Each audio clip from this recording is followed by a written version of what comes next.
ready? What's up? I gotta stop messing with the camera. Well, who is ready for an extra long, extra special finale episode of the NES Happy Hour with Fitz and Master G? I hope you're ready. I got my awesome Streamlabs t-shirt on. My favorite application. Awesome. A little bit of free advertising for them. They sent me some swag in the mail. I feel like I should let you guys know I stream on Streamlabs. I know we say it on the show because I got the website and everything, but Streamlabs making it possible for me to pull off this one-man show here on our live NES Happy Hour episodes. This, if you're just tuning in, is our Season 7. That's right, 7 seasons. This is our Season 7 finale, and today we're going to play a favorite of mine, Dragon Warrior on the NES. Good to see our friends in the chat. I hope we get record-breaking numbers today. I think it'll be a little bit of a longer stream. I think it could end up being like 2 hours at least. So thank you for tuning in. Adrian, I see you. Kevin, Paraplui626. Welcome to the chat. And get yourselves ready because we got a special episode. If you've never seen an episode of the NES Happy Hour before and this is your very first one, you picked a good one. You picked a good one. Let me tell you about our show.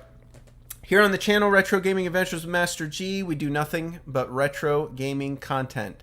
The NES Happy Hour is just one of our many programs. Now, it's been around the longest. It's, of course, in its 7th season, which means we've had actually 139 episodes that came before this one.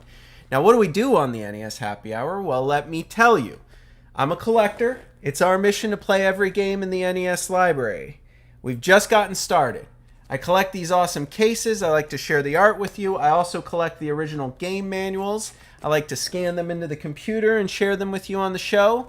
We also come up with very special Nintendo game-inspired cocktail recipes for you to enjoy. You can give a little shout out to Paraplui626. Big fan of the show, our resident mysterious mixologist. If you're wondering who comes up with most of our delicious cocktail recipes, Paraplui626 in the chat is the one. So you have Paraplui to thank for today's cocktail recipes.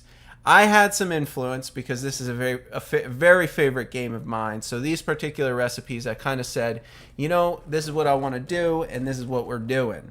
So we're gonna tell you all about those cocktail recipes in just a minute. I have 2 manuals to share with you today. We're gonna take a look at the game manual, and you guys know how much I love collecting the game manuals and sharing those. I almost love them more than the games themselves. But this is a very special case because each one of the Dragon Warrior games comes with it didn't come with it. You could acquire an Explorer's Handbook, which was essentially like a full-length strategy guide for the entire game. So we are actually going to take a look at the Dragon Warrior 1 Explorer's Handbook together. It is one of the most beautiful little booklets I have in my collection. From my perspective, it's a work of art unto its own. I could just sit here and read it and with a big stupid grin on my face and walk away happy without even playing the game, to be honest.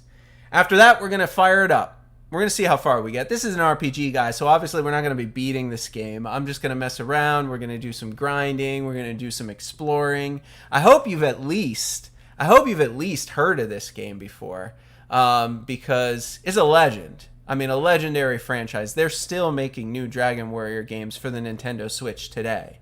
I mean, it started in '86, I think, and it still continues with what is it up to? Dragon Warrior 11 or Dragon Warrior 9? I'm not sure which one we're on right now. But it all started here with this original RPG. Broke all the rules. Established the JRPG genre. Obviously, because it's an RPG, it takes quite many hours to beat. So we're obviously not going to beat it today, but we'll have fun anyway. And then like we always do on the NES Happy Hour, we close the show with a very special bar trivia challenge. We're going to do the same thing today. We'll wrap things up, test your knowledge of the Dragon Warrior franchise.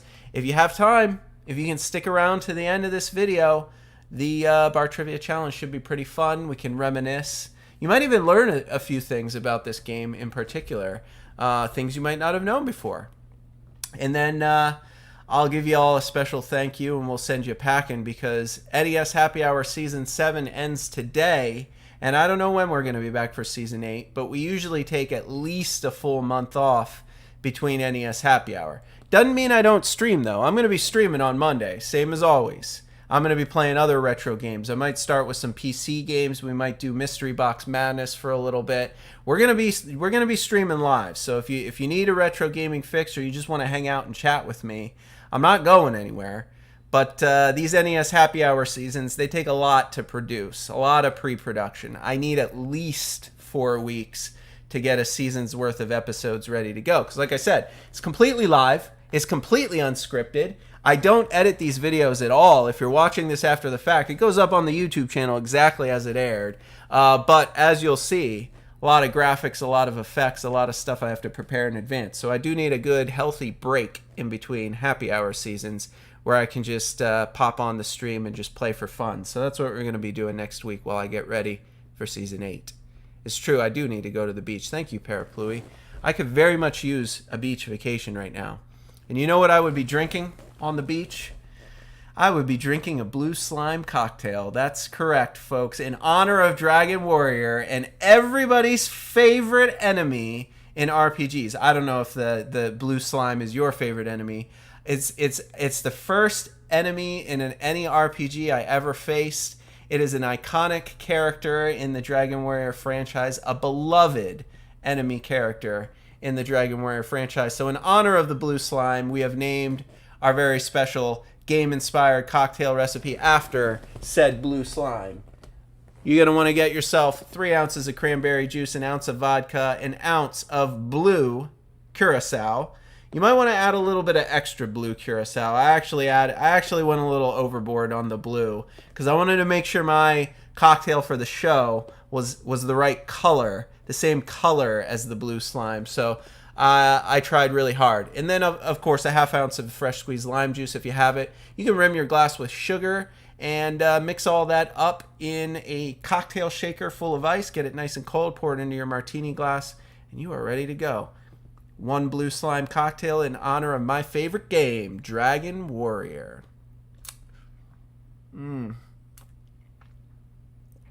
Oh yeah, that's a beach drink. If I ever tasted one, that's a beach drink.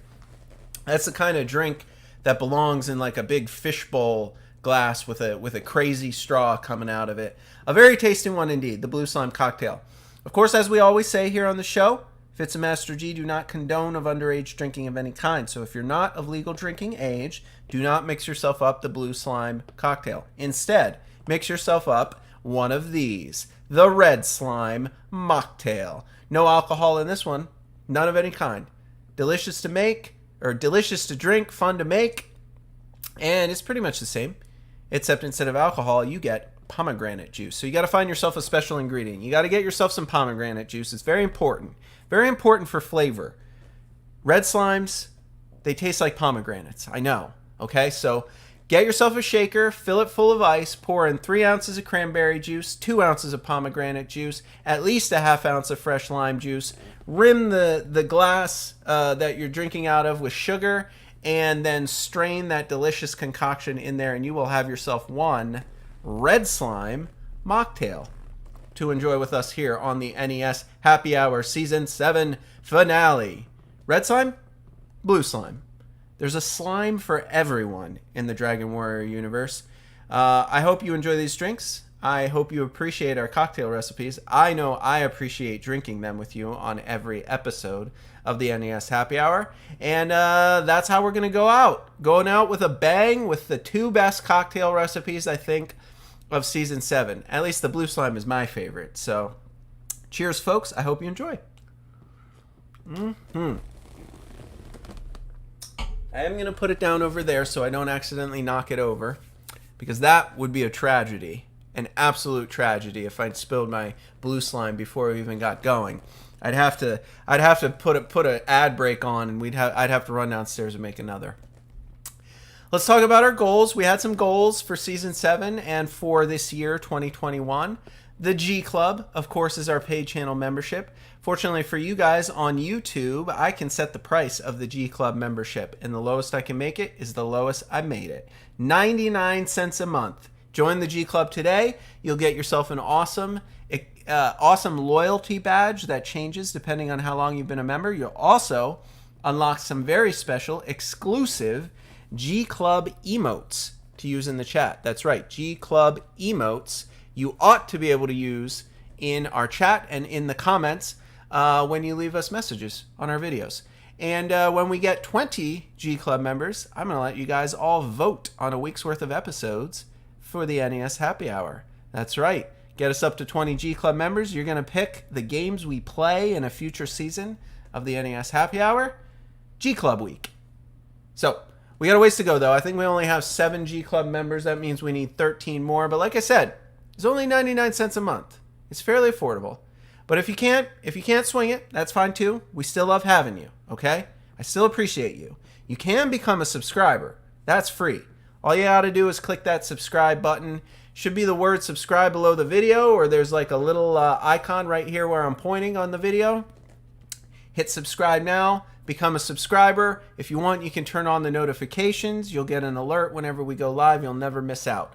We got to get to 10,000 subscribers before I can open a merch store and sell t-shirts and such right here on my YouTube channel. So that's our goal for the year. We got a ways to go. We need about like 8,000 more subscribers probably. So, spread the word. Share the video links on all your social media platforms. Tell everyone what they're missing out on. Get your family and friends involved. We have a good crew here. I said it once, I'll say it again. The retro gaming community is the best gaming community. We're all good people here, and I appreciate you. If you do want to make a donation to the show, support us financially, you can do so on our website, www.fitsandmasterg.com. Like I said, it's a Streamlabs website. I use Streamlabs for all my shows here. It's safe, it's secure. You can watch us live right on the website. You can also make donations on the website, put some money in the tip jar, you leave a little message. It appears live on the show. You'll also get a spot in the credits at the end, and you'll be forever memorialized in the Season 7 finale of the NES Happy Hour, the Dragon Warrior episode, an episode I'm probably going to watch over and over and over again. All your donations go into our game fund, where we spend them to complete my collection. We're saving up for Die Hard on the NES. It's a rather expensive game. We need the game, we need the manual, and we need to get it before Christmas, because I want to play it for our special Christmas episode later this year. So just know, if you choose to make a donation, that's what your money will be spent on, and I thank you for it. All right, guys, let's take a look at that manual, shall we? All right, let's start with the regular old instruction booklet that comes with the game, because this is a good one. But it's not as good as the Explorer's Handbook, which I'm going to try to switch to after we're done with this one. Nintendo Seal of Quality, very good sign. Precautions, take care of your game, great. Contents, table of contents, all good stuff. The map of Alefgard, that's where the original Dragon Warrior adventure takes place. There it is in cartoon format. You can kind of read some of these things. You got the desert. Well, we'll get to that more when we get into the Explorer's Handbook. But I suppose I should read these off to you, make sure you know what we're doing here today. Oh, I can't even see in this manual. Well, we start in the plains of Tantagel, at Castle Tantagel. There is the Ganar, the Nar Peninsula, the Domdora Desert, the Rimildar Islands, and the Melchior Heights. Yes, those are the 3 regions in the kingdoms of Alefgard. Here's the story, in case you're curious. In olden days of yore, the realm of Alefgard was cloaked in darkness. According to legend, a brave warrior, Erdrick, brought light back to the land by defeating an evil being. He used the balls of light bequeathed to him by a friend to drive off the enemies of Alefgard. He then gave the balls of light to King Lorik, who unified Alefgard. The land was at peace for many generations. In the time of King Lorik the 16th, I believe that is, the balls of light were stolen from Tantagel Castle by the evil Dragon Lord. And once again, the kingdom was plunged into darkness. Many travelers fell prey to the merciless fangs of monsters, and the beautiful countryside was transformed into poisonous marshes that hindered travelers. It was also rumored that several towns and villages were destroyed, wiped off the face of the land by ghosts and dragons. Many brave warriors tried to recover the balls of light, but none of them ever returned from Sharlock, the Dragon Lord's dark castle. The people longed for peace, but did not give up hope.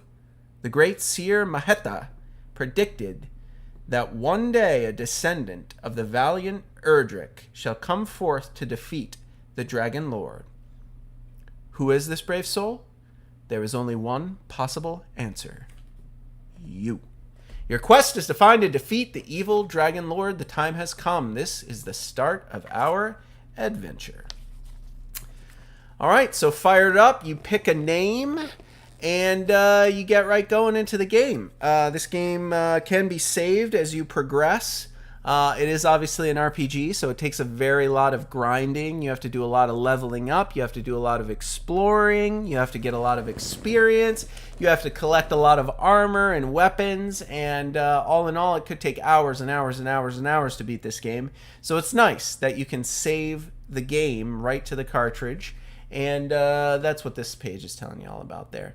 If you want to continue, you can also continue previously saved games. Now, my copy actually has 3 games already saved in there, so I'm going to have to delete one today from its previous owner, and we'll see if any of you out there watching, if maybe this is your cartridge and these are your saved games. That would be neat one day. If anybody was like, I think that was my Dragon Warrior cartridge that I had 20 years ago. But we're going to make a new one. We're going to start fresh. We're going to show you all about this game. A couple options you can do. And control pad moves you around. The start, select, the A, the B. The A button is for the command window. You can enter commands. The B button cancels the commands, and that's pretty much all you need to know, right? Command window appears when you press the A button while you're in the walking mode. It opens up. You have 8 options of things you can do, commands you can issue for the character, things like talk, things like stairs, and I believe a few others. Your present status is also displayed in the window. Your level, LV is your level, HP is your hit points, your life, MP is your magic power, your mana points, G is gold, E is experience, and page 14 will tell us more. Entering commands, so you can talk when you're facing another NPC that's a computer-controlled character in the game. And you do have to talk to everyone in these games, as I'm sure you guys are well aware if you've ever played an old-school JRPG before. They all tell you clues. There's clues hidden everywhere about what to do next, where to go next, what you need to advance, and you won't find any of them out unless you talk to all the different townspeople and all the people you meet. You can also find out how much strength you possess by your status bar. Stairs will tell you, will actually move your character up or down stairs. So there'll be a little stair icon. You move over top of it, command, stairs, and you use the stairs. That's kind of how it works. Doors, same way. You bump up to a door, issue the door command. They will open if you have a key. Use them wisely. You can only use a key once. All right? You may need to purchase more keys or acquire more keys in order to open all the doors. Now, you do have magic in this game. You can cast spells. Spell is a command you can use from the walking around menu. So if you want to like heal yourself or cure yourself of poison, there are various spells you will acquire as you level up your character in this game. Items, if you have any items in your inventory that might be helpful. I'm looking at you. Torches. When you do go into the dungeons, the whole screen is black. You have to actually have a torch in your possession, use it as an item to illuminate the way through some of these dungeons. Search, whatever square you're standing on, if you issue the search command, you will search the area around your feet. And there are some items hidden in certain squares on the map that you will only be able to find by standing on those squares and searching by using the search command. Take, use that to open the treasure chests. We will find some treasure chests. You want to move over top of the treasure chest icon, issue the take command. You will open the chest and get whatever's inside. During fighting mode, you can fight monsters with any weapons you may have or with your bare fists if you have no weapons. In most fights, it will take many attacks to destroy an enemy, right? You will also be attacked and suffer damage. If you take too much damage and you want to run away, that is also an option you have on your turn during a fight, but it doesn't always work, all right? It's like a roll, like if you ever played D&D, you got a random number generator. Sometimes you can run away, sometimes you try to run away, and the monster cuts you off, and then you lose your turn, and the monster gets to attack you again. So that's important. Spells, you can also cast attack spells in addition to your curative spells when you're in battles with different monsters. And you can even use items during battle. You might want to use a potion or of some kind, or heal yourself up, or whatever items you have that might be beneficial during a fight. The level will tell you your level as a warrior. You start at level 1. As you fight and gain more XP, you level up, you unlock more spells, your attributes go up. You got your hit points. That's how much damage you can take before you're dead. Maximum HP, right? You need to stay at an inn. You can automatically restore your health to max. Otherwise, you have to use items and spells to heal yourself. So you'll be out grinding, fighting monsters, taking damage. When you're out of items to heal yourself, you're out of magic points. You got to get back to a town, sleep at the inn. That's the way to restore everything. MP is your magic power. You need those points. Your MP are your magic points that you use to cast spells. Your magic power is the power for chanting spells. It goes down each time you chant a spell. Some spells use more or less MP than others. Just like traditional fantasy games, it's not that different. You also collect gold when you defeat monsters. You need to harvest gold if you're going to buy all those awesome items and upgrade your character, in addition to all the experience points you get after you defeat monsters to level up. Strength just increases as your level goes up. Your agility also increases as your level goes up. More agility you have, the more easily you can dodge enemy attacks or run away. All right, so that's an agility check to see if you can successfully run away. Attack power is damage inflicted on monsters. You can increase your attack power by becoming stronger, acquiring more powerful weapons. Defense power, same thing, but with armor, shields. You can buy those, you can equip them, your defense rating goes up. Now, get to know the terrain. Plains are the easy ones. Forests are a little bit harder. Mountains are even harder than that. Craggy mountains you cannot pass through. The sea you cannot pass through. You need to go over bridges. Poisonous swamps will take damage you'll take damage every step you take in a poisonous swamp. And then there are entrances to caves. So those are the little icons. You got your plains, your forests, more monsters in them, your mountains, many enemies in the mountains, craggy mountains impassable, swamps hurt you, entrances to caves are entrances basically to dungeons, bridges, when you cross a bridge, you'll arrive in an area where stronger monsters live. And that's important. That's kind of how they separate the map, right? So if you're level 1, level 2, level 3, you want to hover around near the towns. If you feel the need to go exploring, when you cross a bridge, you're probably going to face some much higher leveled monsters that are going to whoop you. So it's not advised until you upgrade your character, gain a few levels, get some items. Of course, there's castles and towns you can enter just by walking into them.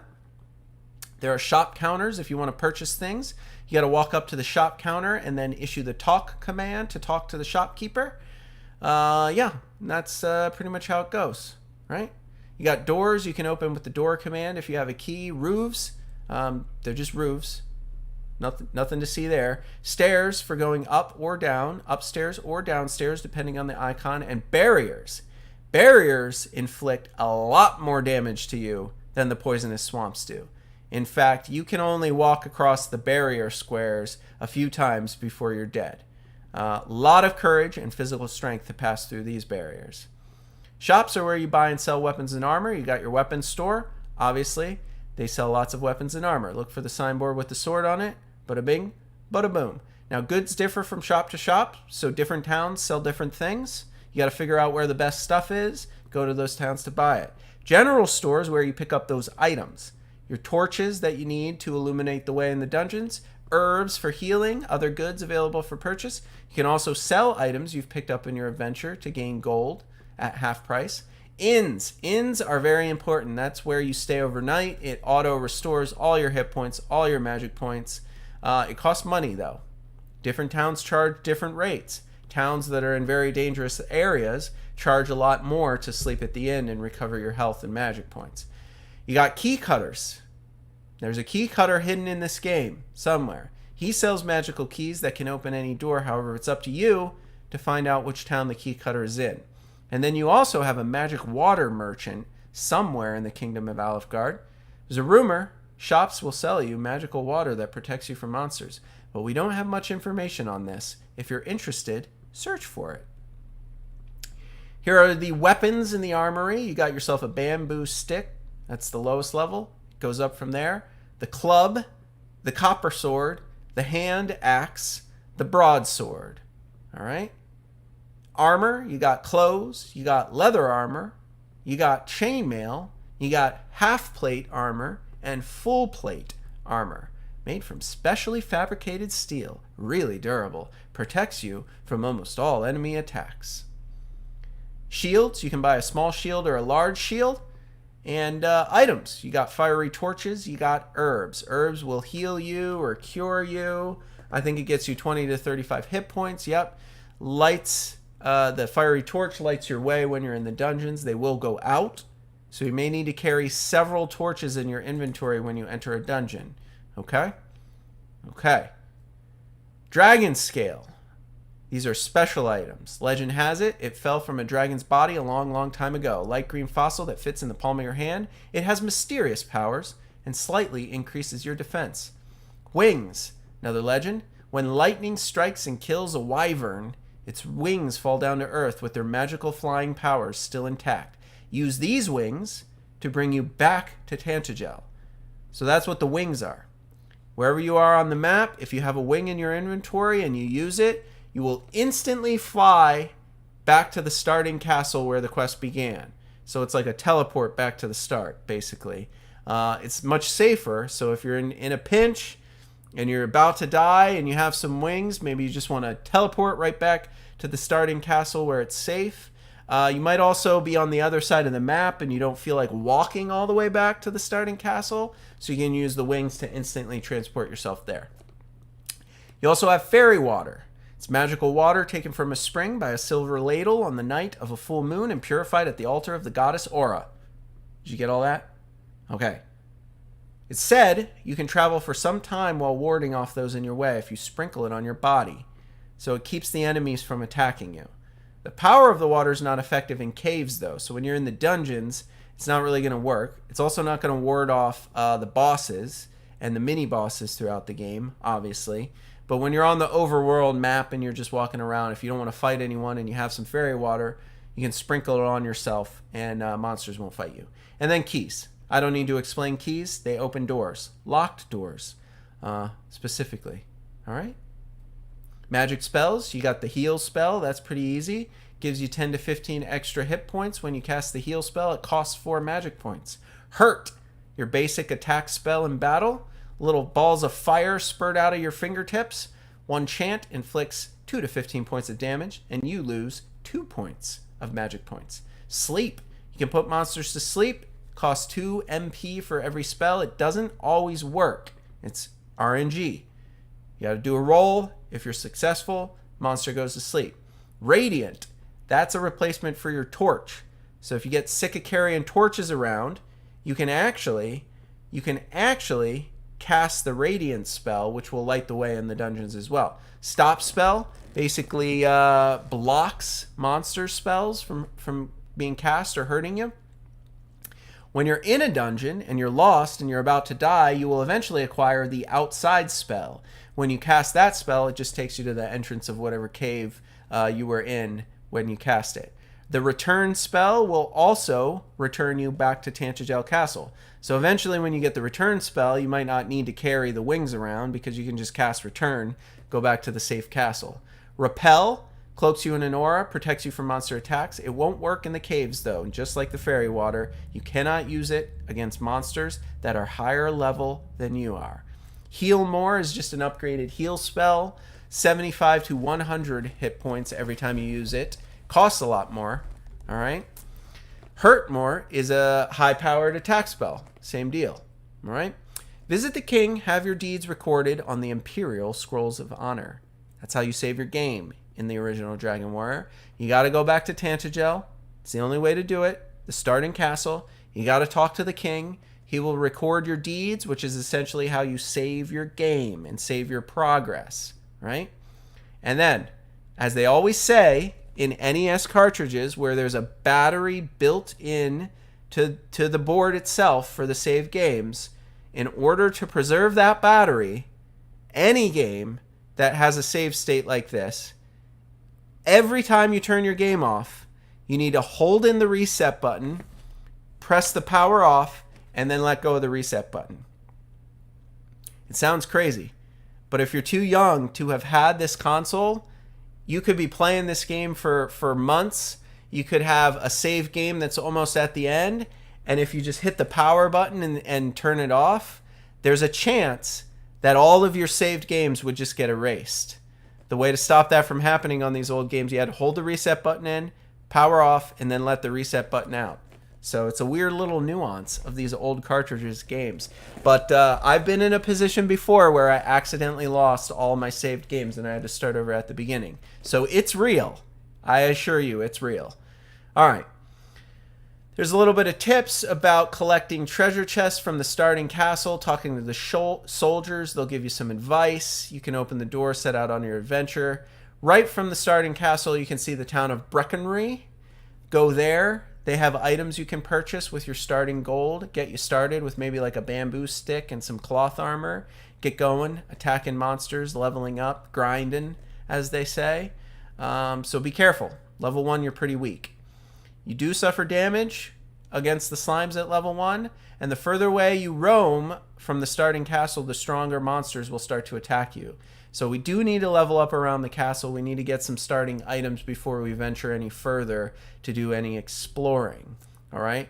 They recommend waiting until you're at level 4 and you have the heal spell and the hurt spell, and you'll probably have accumulated some gold by then and purchased some items. At that point, they recommend, now it's probably safe to do a little exploring a little further away from the main castle.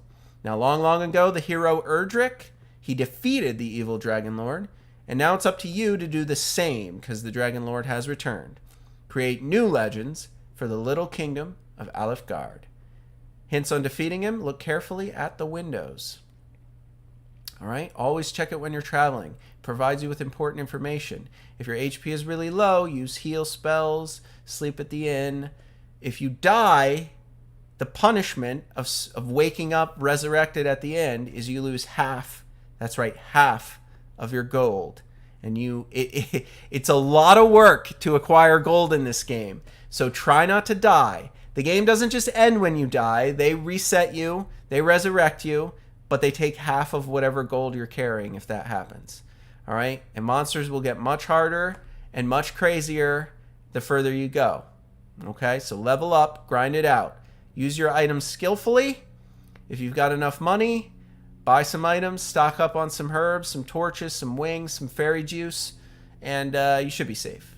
All right? Gather lots of info, talk to everyone. You do need to collect a lot of clues if you don't have the Explorer's Handbook, because most of this game is just roaming around trying to figure out what to do next. Compliance with FCC regulations, 90-day warranty, back cover. Now, I told you guys, we're going to share the Explorer's Handbook because it is stunning. I told you guys to be prepared for a long stream today. It is, of course, the Season 7 finale, so we're going to do it right. Now, I do need to switch the manual to the other one. All right, let me get this one set up real quick. Let me get it set up right quick for us. All right, there we go. That is the Dragon Warrior Explorer's Handbook. It's a little small on the screen because it's a little bit bigger than the NES game manual. But I happen to have a mint condition Dragon Warrior Explorer's Handbook here, which I would like to share with you. This is essentially a start to finish strategy guide for the entire game of Dragon Warrior on the NES. Okay? It's got beautiful pictures and artwork. I would be remiss if I didn't show you every page. I don't think we're going to read through every page because you get the basic premise of this game. And even after we're grinding it out for an hour fighting monsters, we're barely even going to scratch the surface of this game. There's so much more to explore and do in Dragon Warrior than what we'll get to do on today's episode.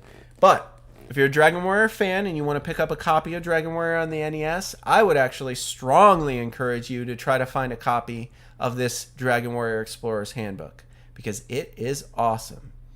Tells you all the same things we started with. It even gives you some recommendations for names for your starting character. I told you get to pick your name. There is Nestor. I believe Nestor is the character from Mother or Earthbound. Link, of course we know Link from Zelda. Mario from the Mario franchise. Little nod to Nintendo properties there. Pretty sweet. Pretty sweet. Starts you out at Tantagel Castle. It will tell you everything you should do before you leave this castle. Tells you to listen to the king. It tells you to, after talking to the king, it tells you to go find these 3 treasure chests. They'll get you started with some special items. Tells you which guards you should talk to before you leave. Collecting valuable clues. Get a key or the door command to open some doors. All that good stuff for starting out. I mean, it literally tells you everything. This is like a full-length strategy guide, walkthrough guide that you could get for Dragon Warrior on the NES. It's got maps of literally everything. It provides a map of the entire Tantagel Castle there, where the doors are, where the stairs are, where a bunch of treasure boxes are. Before you leave, what should you do? Notebook. King needs your help against the Dragon Lord. It even takes notes for you. So you don't have to talk to everyone and write down notes in your little notepad about what they told you. It gives you a notebook for each town about the key clues you learn from talking to people. King needs your help. A princess must be rescued. Treasure chests should be checked in the king's room. And you should talk to everyone at Tantagel Castle. Okay? Then you go to the start of your adventure, more maps explaining the different areas, the forest, the mountains, the water. In fact, when you start this game, you only start about 10 squares away from the final boss fight. But it's at the other side of a river, at the other side of a body of water that is impassable. So the whole game you're taunted by the evil Dragon Lord's Sharlock Castle, because right when you start the game, you can see it, but you just can't reach it yet. All right? You need to get some equipment first, so it tells you to head to Breckenry. They got a whole bunch of maps for the town of Breckenry, where the weapons and armor shop is, what you should buy, items, things like that. They will even recommend some of the weapons sold and what you can start with. They tell you, head on over to the tool shop, all right? Tool shop has some important things, your herbs, your herbs, your dragon scales, things like that. This Explorer's Handbook even tells you all of the statistics. If you love the stats, if that's your favorite part about RPGs and character customization, is finding the perfect balance of gear and stats, this manual will actually tell you all the numbers associated with the weapons you can find at Breckenry. So +2, +10, +20, what they cost, describes them, even gives you some awesome pictures, even pictures of the flame sword. Pretty badass if you ask me, but it costs 9,800 gold, and we're going to get about 2 gold for every slime we kill, so I don't think we're going to be able to acquire that on today's playthrough. You also have armor, shields, the same is true, man. They draw them all up in these neat little graphics. They give you the stats, what they cost, the bonuses they give you. I love it. I love it. Silver shield is the most expensive item you can purchase in this game, by the way. 14,800 gold pieces to upgrade your iron shield to a silver shield. The iron shield only costs 800. The silver shield costs 14,800. And then if you were wondering what a dragon scale looks like, there's a picture there. Torches, herbs, wings, keys, fairy water, it's all pictured. Prices, no stats associated with those. And then there's also, spoiler alert, there's also special items in the game as well. Even the manual will tell you about all these things that you need to come across and acquire in order to progress in your adventure. You got Erdrick's tablet, holds his words of advice. You got the balls of light, the staff of rain, the fairy flute, the stones of sunlight, the silver harp, Gwaelin's love, it's like a pendant or a compass, Erdrick's token, which proves your heritage as the chosen one, and the rainbow drop, which causes a magical rainbow bridge to appear out of nowhere, the only way to cross a certain body of water in this game. So all of these items you must find and acquire in order to advance. The manual will tell you all about them. It will also warn you about the cursed items. Yes, you will pick these up on your adventures. They're not good. Do not equip them, all right? Other items, the fighter's ring. Use this item, your fighting ability increases. It also causes some enemies to flee when you encounter them. Flee in terror. And then, of course, some of the best items in the game are Erdrick's own weapons and armor, which you will find and acquire through your adventuring. Erdrick's sword, priceless. Cannot be bought, it must be found. Erdrick's armor, sweet looking. Another priceless item. The best armor in existence, it says in tiny text that you probably can't read. If you're cursed, you will not be able to enter Tantagel Castle. To remove the curse, you must first talk to the wizard in Breckenry. He will lift the curse so you can re-enter the castle. Do not miss any important information. All right? Here are 6 examples of statements that are made when you're talking to townspeople that are critical. And then the notes. Buy yourself a club and some clothes. Buy and use the dragon scale. Talk to everyone. See the king and save your game often. First journey to Erdrick's cave. Level 1. It even tells you what level you should be at before you attempt to explore further. Gives you maps of everything. Warns you, do not travel too far north. Alright? Tells you how to fight. Pointers with the battle commands. Using heal and heal more to keep an eye on your hit points. Make sure you don't die to a silly little blue slime.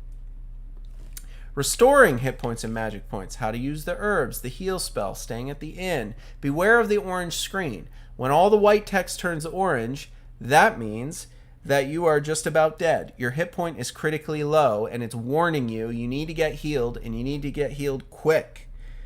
All right? King will revive you if you die, but you will lose half your gold. All right? You got a status screen. The choice between reviving and resetting, right? Sometimes you might just want to die because you don't have any gold on you, and who cares? Battle techniques. Run away. Know the enemy. Know the enemy's hit points. All right? Then tells you level 2, you're going to want to go to Erdrick's cave. Do some exploring there in the desert. It will be dark. Use torches or the radiant spell. You're going to want to seek Erdrick's tablet, one of the first items you need to find in the game. If you don't have torches, but you do have the explorer's manual, you can actually navigate even though you can't see anything, like in the top screenshot, because you have a map already made for you in the explorer's handbook. Levels, level 1, level 2. Tells you to return your game, or return to Tantagel, save your game after that, all right? A vital tip, Dragon Warrior is not a game that can be played in one sitting. You want to save your progress often, okay? Eventually you'll go to Garenham, level 4. Use the hurt spell a lot. If you don't have it, you're going to have a real hard time getting to Garenham, okay? Raise your levels near Tantagel. Garenham Town, another map, what's sold in the weapon and armor store, how much it costs, what they sell at the item store, how much the inn costs. Tells you about coal. Eventually you're going to cross a bridge. When you do, the enemies will be much harder, all right? Recommends you be at least level 5 before you journey across that bridge. But when you get to the town of Coal, all right? When you get to the town of Coal, you get a bunch of cool stuff there. Awesome things involved at Coal, all right? More info about the weapons and armor shop, the item shop. I mean, I'm not going to go into much detail about all these towns. I just want you to appreciate how beautiful the Explorer's Handbook is, and recommend you pick up a copy for your own collection.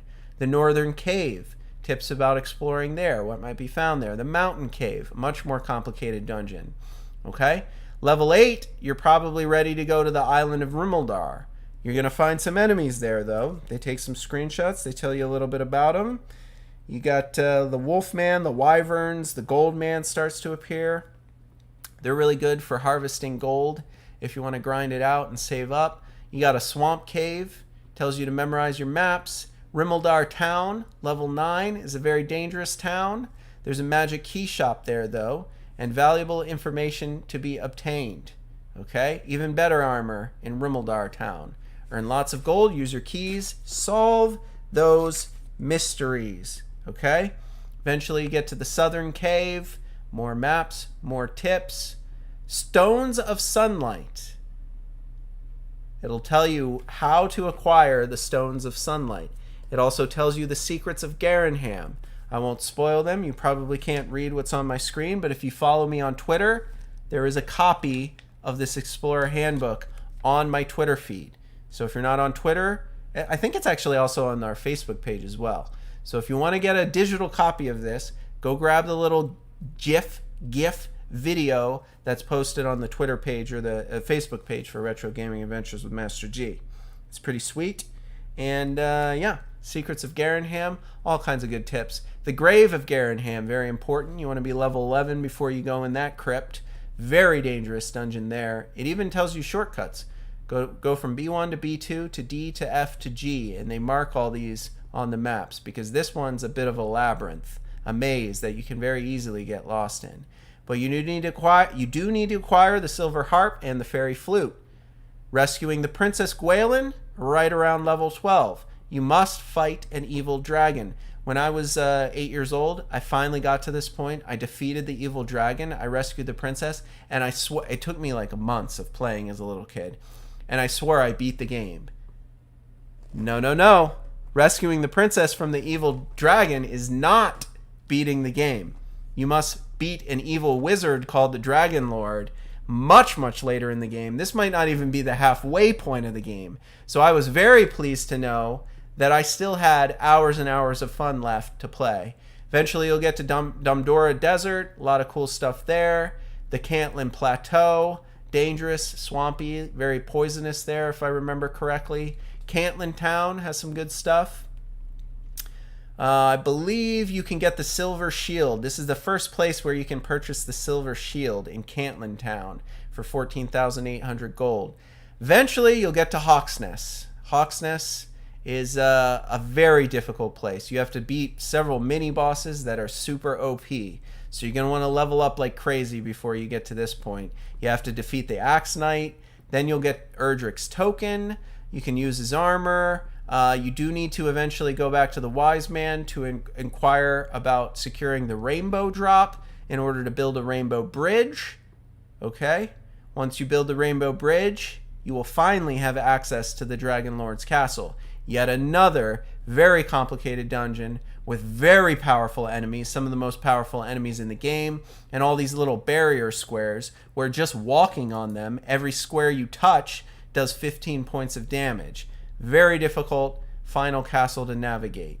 Alright, once you get there, they give you some tips about shortcuts, maps for every level, which stairs to take, which stairs not to take, and then you face off against the Dragon Lord. And that's how you do it.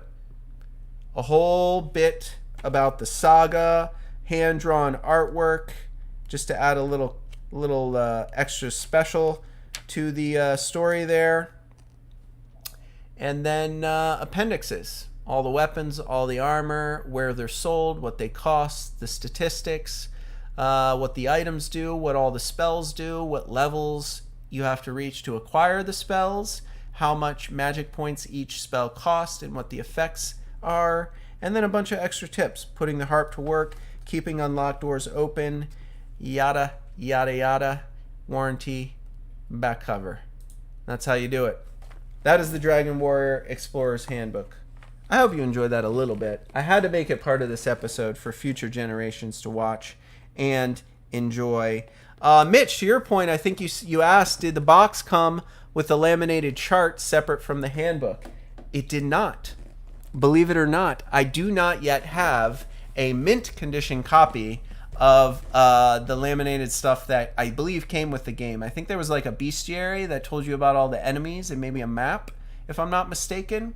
I acquired one at some point in my collecting when I was buying a lot of other things, but it was just like totally roached and destroyed. So I'm waiting for like a mint condition copy, and then I'm going to snatch it if I can get a good price. Complete my Dragon Warrior 1 collection. Alright guys, I talked for a while. That's all we're going to do with manuals. We're going to fire up the game. I'm going to have a little drink of my blue slime cocktail, and then I'm going to read your chats. So, Adrian still plays Zelda 2, and this one to this day. Me too. Me too. Mitch, you got this guide. It's the only game you have in the original box. Oh, I don't have it in the original box, but one day I'll grab it in the original box.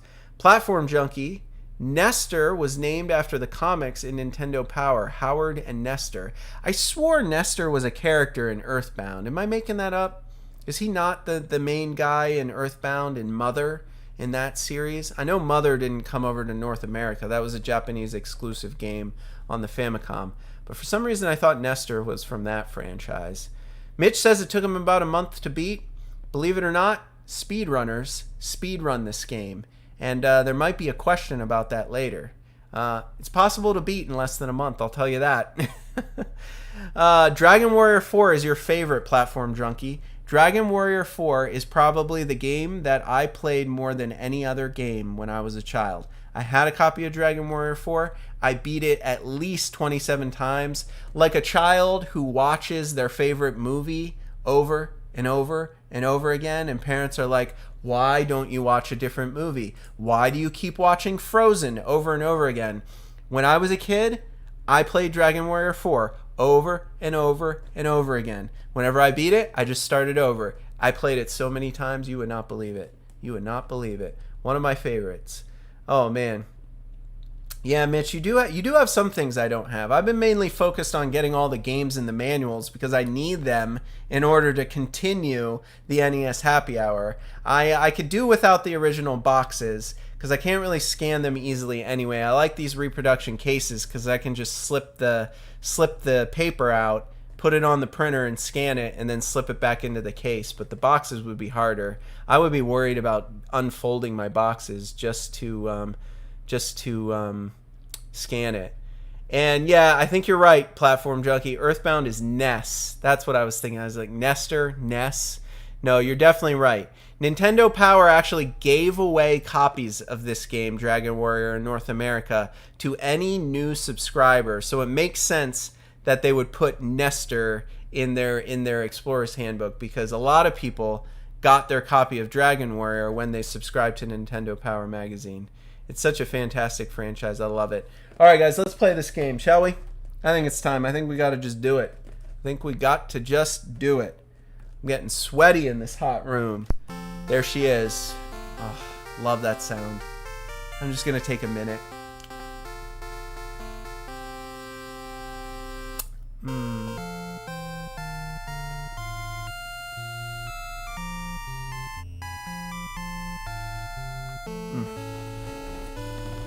That's great. Alright, let's get to it.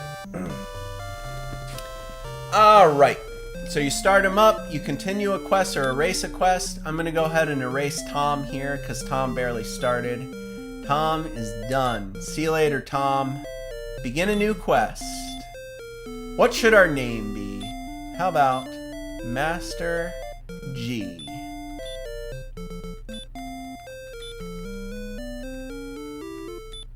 I like that I can fit Master G.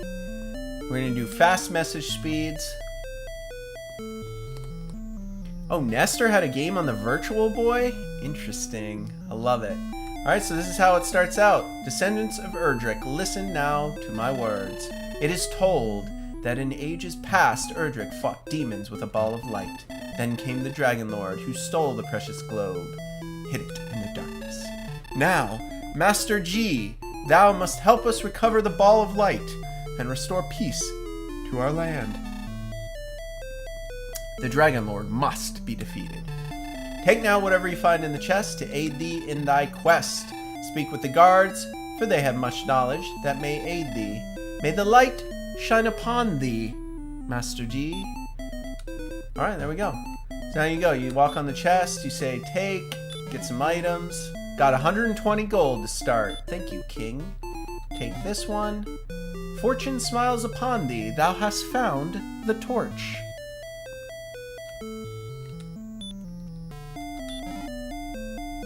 And a magic key. Actually, I'm pretty sure you need the magic key to open this door, don't you? Door. And stairs. Now you know how it works, right? I'm not going to talk to everyone because we don't have a ton of time and I actually want to fight stuff. So be advised, it is important to talk to townspeople. Some of them don't have anything good to say. But this clue, where oh where can I find Princess Gwaelin? I don't know. You know, what's this guy say? There was a time when Breckenry was a paradise. Then the Dragon Lord's minions came. There's a bunch of stuff over here. I don't think we have another key though, do we? I don't have a key, so I need to get a key to get to those chests. But basically that's how it works. You do some exploring, you do some chatting with people, and then you go out. And like they said, go to Breckenry. Get yourself some gear first. Talk to this guy. Thou art most welcome. Alright. Let's get geared up. We got 120 gold. What should we do here? I would like to buy something today. I want to buy some armor. So I'm going to buy leather armor first. Yeah, I'm going to start with some armor. Okay. Yeah, I want to buy some more. Do I want a shield or do I want to... Ooh, I don't have enough for a club or a shield. I only had 120. Oh, bummer. Alright, I guess we'll buy a bamboo pole then. I guess we're fighting with a bamboo pole. Hey, it's better than your fists, okay? No more. I'll save my gold for later. We're gonna have to do some grinding. Alright, so let's go, what's it doing? Did it freeze? What's it doing? Oh, there we go. Maybe my stream was lagging. I couldn't tell. Alright, do I have to equip? Do you have to equip in this game? Oh no, it auto-equips. Not in Dragon Warrior 1. I don't know why I thought you had to equip in this. Let's talk to this guy. Watch thy hit points when in the poisonous marsh. I have a torch. It's the only thing I have in my inventory is a torch. Let's go fight! Okay, let me get my drink ready because now we're gonna do some grinding. This is my favorite part about these games is the grinding. I'm weird like that. I like playing games like RuneScape where it's just non-stop grinding. What's the point of it? None. There's no point of it. Just grind until you're max level, right? That's the point. See if we can get an enemy to fight us. Oh, blue slime!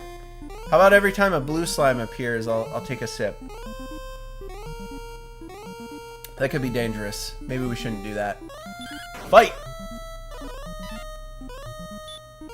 He missed me because of my awesome leather armor. Alright, defeated a slime. Get 1 XP, 1 gold. 1 XP, 1 gold per blue slime. Let's go see if there's harder enemies in the hills. But you just have to wander around. It's a chance. Red slime! Oh dang. I only have 15 hit points, so we gotta keep an eye on them because he's gonna hurt me. Red slimes can hurt me. Ooh, 2 points of damage. I need something better than a bamboo pole to beat those red slimes. I'll tell you that.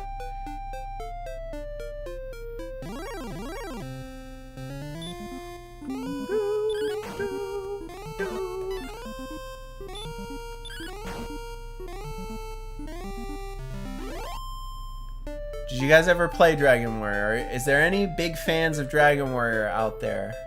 Let me know in the chat. We can do Q&A while I grind. How about I ask you guys this? What game do you think I should play for PC Pandemonium during the break? I was thinking Wolfenstein 3D, but I was also looking at some RPGs. Like maybe trying to play like the original Fallout, or maybe like a Baldur's Gate game, something like that. Maybe like one of the old Skyrim or Elder Scrolls games. Magic Carpet. Is that a PC game? I've never even heard of that one. Is that crazy? I've never heard of that one. You want me to play more Star Wars games, Mitch? I played X-Wing a couple seasons ago in PC Pandemonium.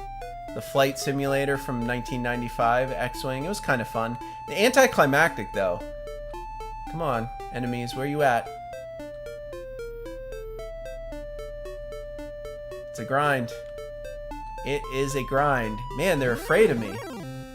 Here we go. Red slime.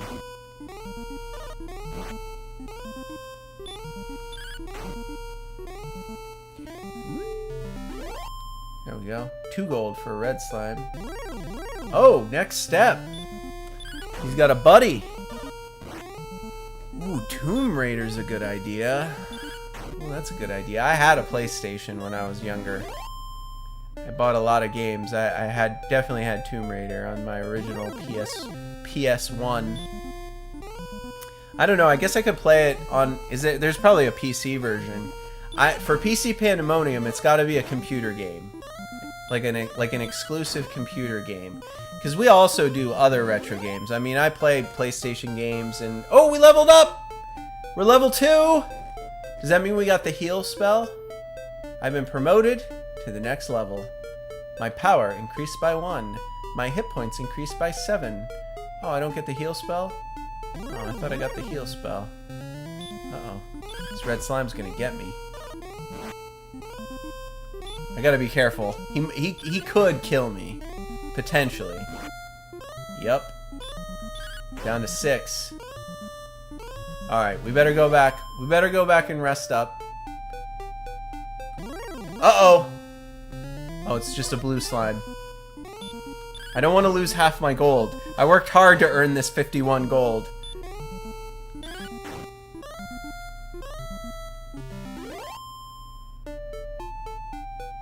Okay. Okay. Does the king heal me? King heals me too, right? I love that music. It's my favorite music. Oh, such nostalgia. Does the king heal you? Does anybody know? Or does only the inn heal you? I don't remember. I'm just gonna talk to him. I need 14 more XP for the next level. I will tell you of my deeds. I wish to continue my quest. He does not heal you, FYI. You do have to go to the inn. But that's alright. We'll go to the inn next. We're not gonna actually die. Hopefully.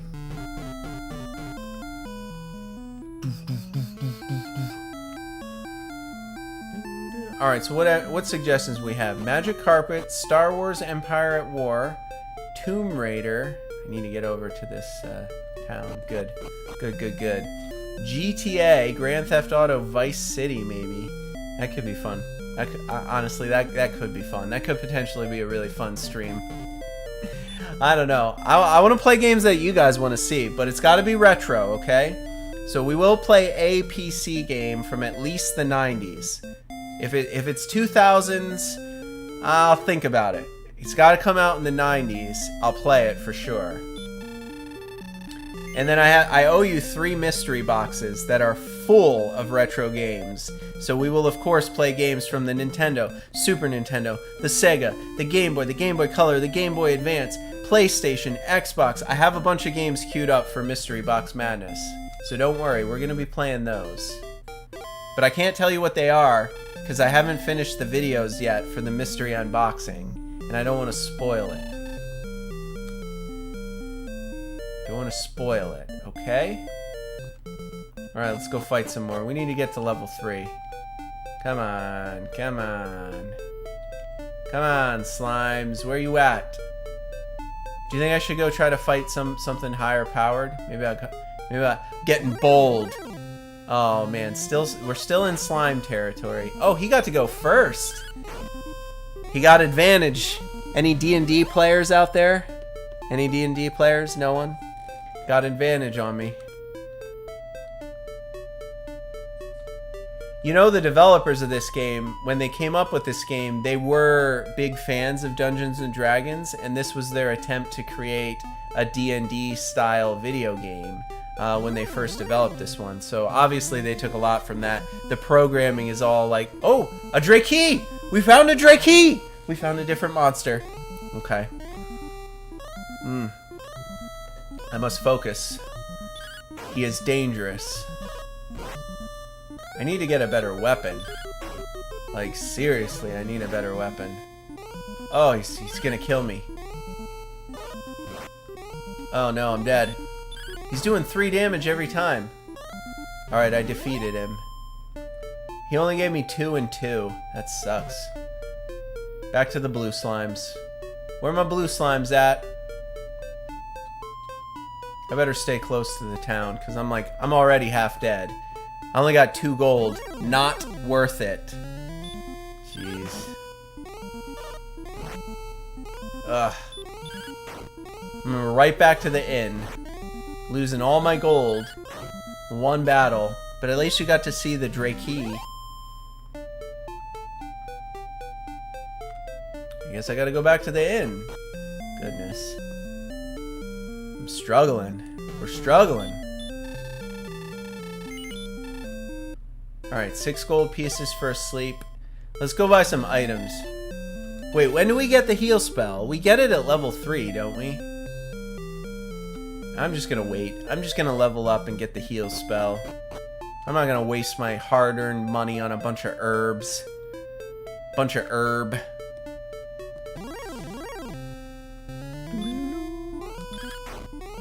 Oh, I love it. I love it. Decrease by 1. I'm getting stronger.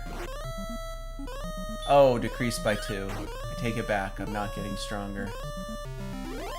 I just gotta get a better weapon, like a club or something. What did the club cost? Was the club 60 gold? I think the club is 60 gold, so that's what I need. Once I get a club, I'll be able to bash slimes way easier. Maybe we can even take on Drakeys. Maybe. Does anybody have any good Game Boy, like original Game Boy game recommendations? I'm starting to expand my Game Boy collection. I'm getting really excited about it. I probably shouldn't start collecting another console because I'm not finished with my NES collection yet. But I'll admit, I'm starting to get addicted to Game Boy games. Anybody have any favorites? Obviously, Zelda is a good one. Link to the Past, I think. No, what is it? Link's Awakening? What's the Zelda one on original Game Boy? Obviously, Kirby, which originally came out on Game Boy. Kirby's Dream Land, that's a good one. The Mario ones. Oh, the Castlevanias. Castlevanias on Game Boy? Platform Junkie, are you talking about Castlevanias on Game Boy? Or are you talking about Castlevanias on the NES Happy Hour? Because we might start playing the Castlevanias in a future season.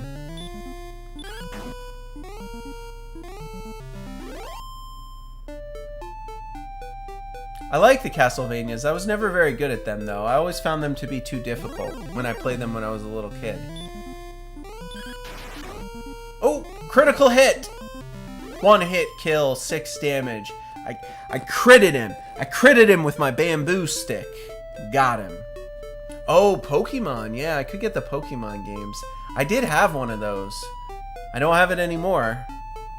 But when I was a little kid, I had the red one, Pokemon Red, on the original, and I probably sold it at a yard sale. We probably sold it at a yard sale in the 90s for like 25 cents, believe it or not. Honestly, my copy of Dragon Warrior 4 probably got sold at a yard sale for $1 as well, believe it or not. That game's impossible to find for less than $100. And I probably let my copy go when I was a kid. My parents probably sold it. I don't have it anymore. Playing indie games. Super Mario Bros. Eli says you should make a series playing indie games on live stream. Well, I'll tell you something. I might, but it'll be a little bit specific, right? Because I have a Switch, and I do buy indie games on the Switch. I do buy like retro style new games, but they're in retro style for the Switch. So I'm accumulating some Nintendo Switch games that are still like retro style from indie developers. And I have thought about putting a series together to play modern retro. So that would be the series. It would be something like modern retro. New games, but that were designed, you know, with the retro style, with 16-bit or 8-bit or 32-bit, you know what I mean? Like the Super Nintendo era. What do you think of that? You think that's a good idea? Batman on the Game Boy, that's a good idea. I should get a copy of that. Do you want to know what Game Boy game I've been playing recently? Original Game Boy game? I've been playing Jurassic Park. I don't know, people say it's not a very good game, but I kind of enjoy it. I've enjoyed it so far, figuring out how to beat it. I'm pretty close.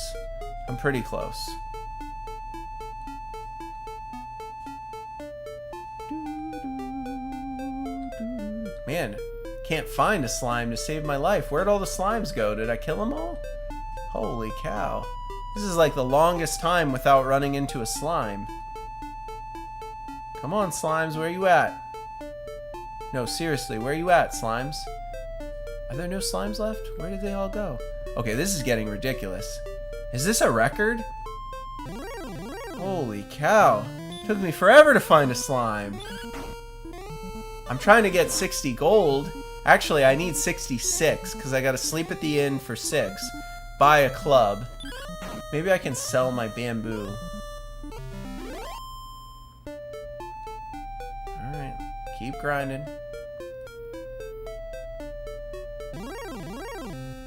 Shovel Knight, that's a good idea. The VeggieTales game, I've never played or heard of that one. Ooh, Eli says, Eli, I appreciate you. And I appreciate your suggestion. He says, you should try speedrunning. You guys have watched me play enough retro games to know that I am not good at them. I'm afraid I'm not good enough to be a speedrunner. I don't think I am. I think it would... I think I would be ashamed. I would be embarrassed about my speedrunning skills. That's why I don't try speedrunning, because I'm like, oh, I'm no good. The whole internet's gonna make fun of me if I try speedrunning. That's why I don't do speedrunning. Oh yes, Kevin, have a drink, blue slime, and a level up. Maybe I should have a drink whenever we level up. I don't want to run out of blue slime cocktail today. Adrian, you beat Low G-Man in 29 minutes? Well done. You know, we played Low G-Man back in Season 2 or Season 3, maybe. Before our stream really got going, I played Low G-Man on the show. If you haven't seen the episode, Google it. If you just Google NES Happy Hour and then the name of the game, like Low G-Man, my video should appear like in the top 5, for sure. If not the top 1. Oh, my response speed increased, and my power. Ah, I finally learned a spell. What spell? The heal spell. Oh, but I have no MP because I need to sleep at the inn. That sucks. Alright. Come on, one more enemy. I need one more gold piece. Just one more gold piece. Come on. Slimes. There we go, there we go.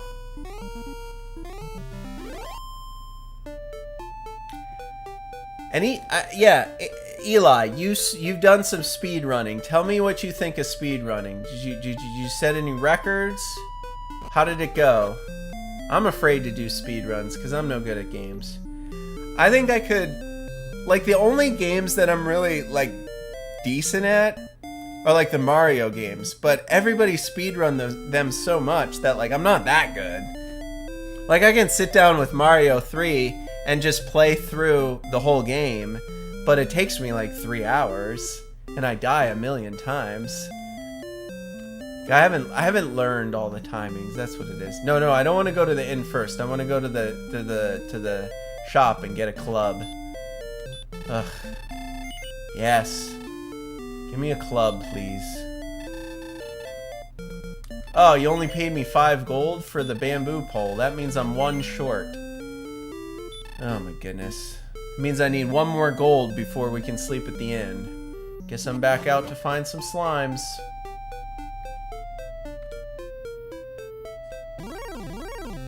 Red slime. Yeah. Time for the club. I'm I'm gonna club you. 4. I did 4 damage to a red slime with my new club. Eli, you got a world record? Which game was it? A scratch game? And they didn't give you credit for your world record. That is unacceptable, my friend. Unacceptable.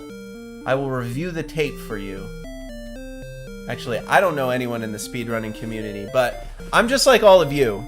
I watch speedrunners. Whenever I see a video about a new like speedrunning world record for any retro game, I can't resist. I have to watch it. I watch them all, and I'm just sitting there watching them like, what?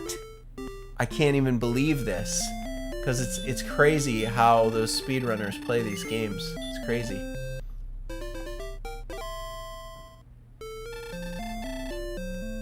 Alright.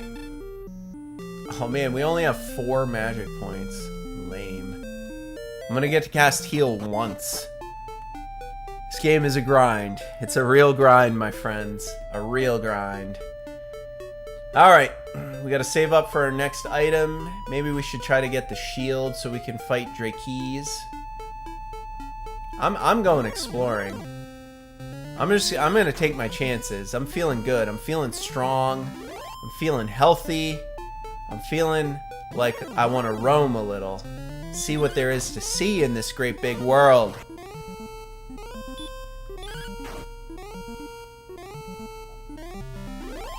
Victory. Okay, there's a lot of red slimes up here, in case you guys were wondering. Oh, he got advantage on me. Bummer. If I can get 4 damage with my club, I can kill the red slimes in one shot. Alright, there's a town over here to the left, I think. Oh no, a ghost. It's a ghost! I love the ghosts, their tongues sticking out. At least I think that's what it is. I think he's sticking his tongue out at me. I don't know if we can take on the ghost. We'll see. Ooh, he's doing some damage. Oh, he dodged my attack. I'm gonna take a beating from this ghost. I think we gotta run away. Oh no, we got him. We got him. Excellent. All right, go back down. No more ghosts. I don't want to fight ghosts anymore. Where are those Drakes? I wanted to fight a Drake.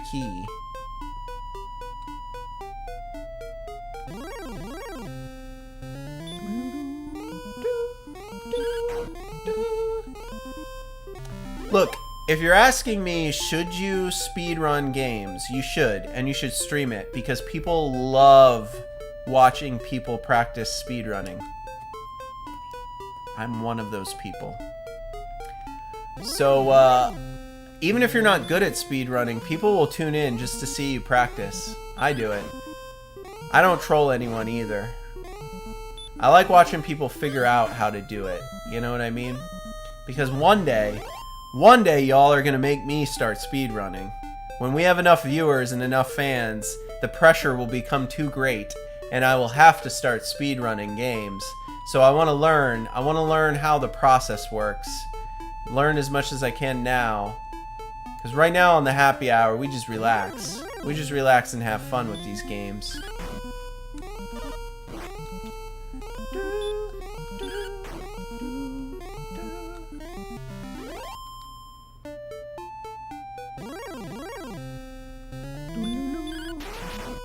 Oh, critted. 9 damage. My critical attack.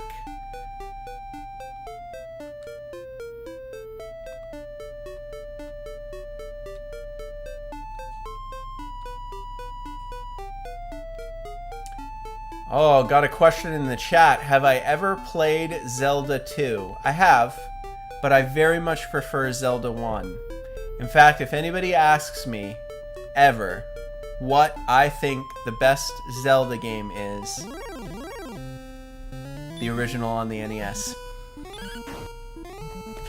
I get trolled for that opinion a lot, but I really do love the original Zelda game. I never really got into Zelda 2. I thought it was too weird. I couldn't understand the platforming elements when I was younger. I didn't really get it. I didn't really like it. But I will tell you this. I am going to be getting myself a copy of that new Zelda Game & Watch console that they announced this week. think they announced it at Nintendo Direct or at E3. I forget what it was. But they're releasing the new Game & Watch console in honor of the anniversary for Zelda, and it's going to have Zelda, the original Zelda for the NES, Zelda 2 for the NES, and the original Game Boy Zelda as well. And I'm definitely going to get a copy of that. If I don't pick up one for myself, that's the only thing I'm going to ask Santa for at Christmas. It's the only thing that's going to be on my list. If Santa wants to know what I want for Christmas, I'm going to say, I want that Zelda Game & Watch. That's what I want.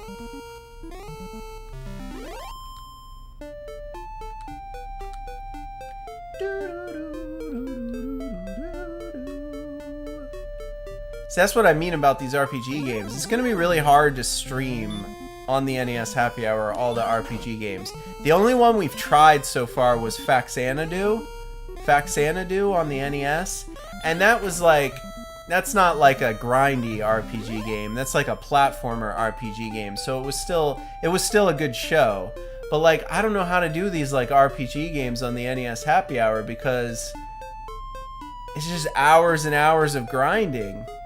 I mean, we still need a few more levels before we can like confidently roam around. You know what I mean? Like, I have to get the shield for 90. I have to get the sword for 180. So we need to collect at least 270 more gold before we can confidently start roaming north. And I think north is the way to go. I think the enemies south are much harder. Much harder.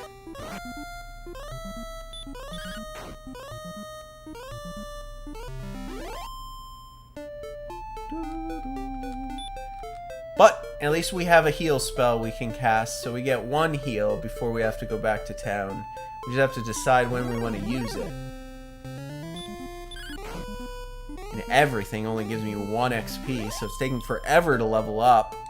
Forever. What's over here? Bridge. Don't cross the bridge. Danger. Danger. Oh, finally, a Drake key. Oh man, he attacks with advantage. Shut up. Oh, I critted him. Boom. 1 shot. How you like me now? Drakey. Get out of here. Get out of here. I should play the Pokemon games more. I definitely should. I think I will. I mean, not on the NES Happy Hour, because there are no Pokemon games on the NES. But if I do create a brand new series where I play Game Boy games exclusively, I thought about doing Game Boy long plays, because I don't have any long plays on my channel. People seem to like watching long plays. So I thought about, well, maybe the Game Boy games I can long play, and I'll just start at the top of the library, you know, go in alphabetical order, and just play them all. And then there'll be a whole segment of shows that's just Game Boy long plays. Because you can't really stream them on original hardware. Like, I have to use the emulation for that. Because the original Game Boy, like, there's no way to stream from the original Game Boy. So, impossible. But I like that idea. I like the idea of just, like, maybe going in alphabetical order through all the Game Boy games, or just, like, randomly, like a random Game Boy game picker. Like, I'll set it up and it'll just randomly pick a game, and we'll just do, like, a long play of that game. And just build up our Game Boy video library with long plays. Maybe we'll call it Pocket Plays. Pocket Plays? Is that a good name for a new segment? We got PC Pandemonium, Mystery Box Madness, and the NES Happy Hour. Maybe we add Pocket Plays, and we do Game Boy long plays. I leveled up! It's time for a drink! Cheers, my friends!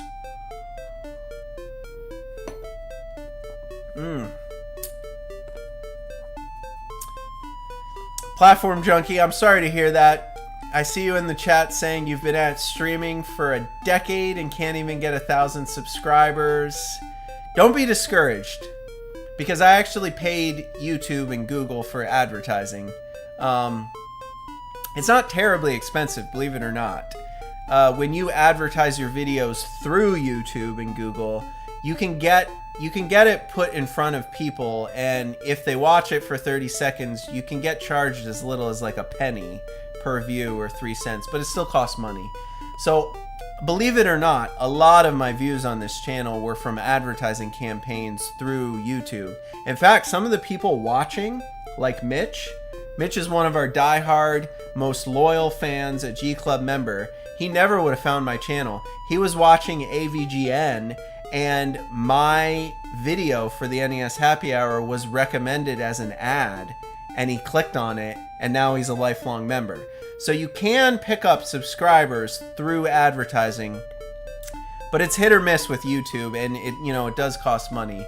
It doesn't always work so well. You don't always get like great. Sometimes people watch a lot of videos, but you don't get any subscribers. So I don't know if they're just marketing them to the wrong type of person. It's very hard to control who they show your videos to, but you can pay YouTube and they'll advertise and promote your videos. I pick up subscribers through the advertising. I haven't done any advertising this season though, so that's probably why most of the videos are still pretty low with the view counts. But don't be discouraged. Do what you love. Do it for you, not for them. Do it for you. I get 1 heal. I get 1 cast of heal.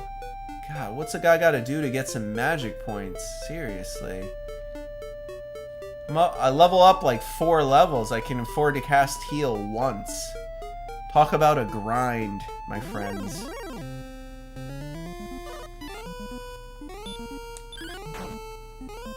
Oh, Platform Junkie, you like the monthly unboxings? Well, I owe you 3. I'll tell you what, I owe you May, I owe you June, and then I have a very special power-up box that I got from them with 10 games in it. Yes, that's right, 10. So I have 3 mystery unboxings that I'm going to work on producing right after NES Happy Hour ends Season 7, and then we're of course going to play through all of those games. Do you like the actual unboxing video, or do you just like when I stream all the games? Because some people just tune in for the games, they don't really care about the unboxing videos I make. I'm curious what you like about it. Do you like the unboxing, or do you just like the gameplay?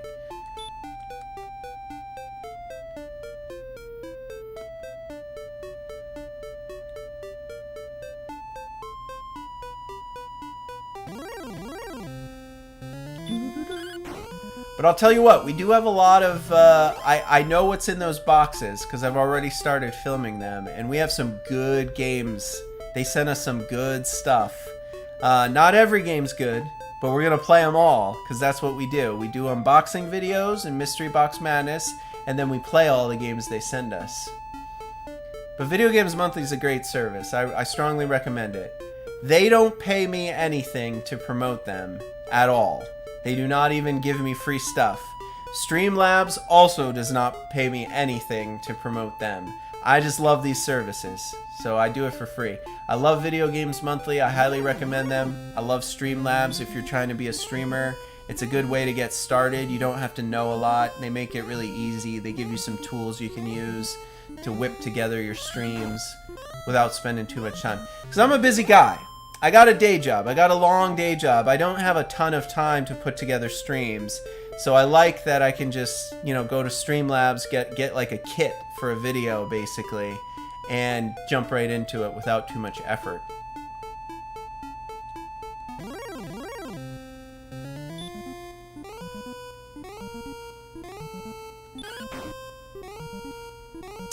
Okay. You like to watch the unboxing videos, Platform Junkie, but you get so tired of the uploader describing the service. It's a good point, because they don't pay me. I am not obligated to describe the service at all, because they do not pay me for marketing. So maybe I will take that to heart. Maybe I will not describe the service. Maybe we'll just get right into the unboxing for these 3 videos. I still have time to edit them. I can take that out. I might do it just for you, because you've been a good fan this season. I'm glad to have you here.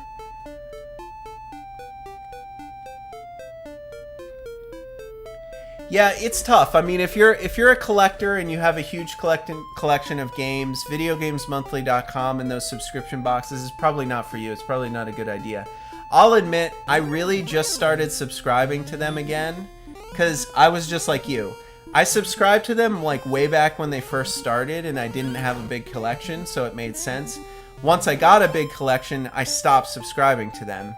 And then recently, I started a new subscription only to make videos for YouTube. So like all of the games I get from Video Games Monthly, well, not all of them. I mean, some of them I keep if I like them. But most of those games, after we do the unboxing videos, after I play them, I usually end up selling them or taking them to my local game store and trading them in for NES games. To be honest, I'm only subscribing now just to produce more content for the channel. Some of the games I keep. I mean, if they're good games and I don't have them, I keep them.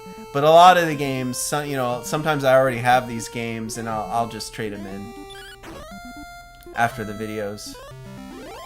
Yeah, they do have to stop giving me Japanese stuff. I actually sent them an email and was like, you know, I unsubscribed from all the Japanese imports, but you're still sending me Japanese games. And their argument is like, well, we're sending you bonus games, and the bonus games are the Japanese games. So don't complain. We sent you the games that you asked for. And I'm like, I'm not really complaining. No, I'm just kidding. I like the guys at Video Games Monthly. That's not how it works. But you can actually tell them, send me Japanese games, and they will, because they have a ton of Japanese games. But I agree. No more Japanese games. They are not fun to stream, because I do not speak or read Japanese, and the translation patch on RetroArch is bad. I believe, Mitch, I believe the term you were thinking of was "Let's Go Guts," if I'm not mistaken. I don't know. Have you watched the Captain Tsubasa video?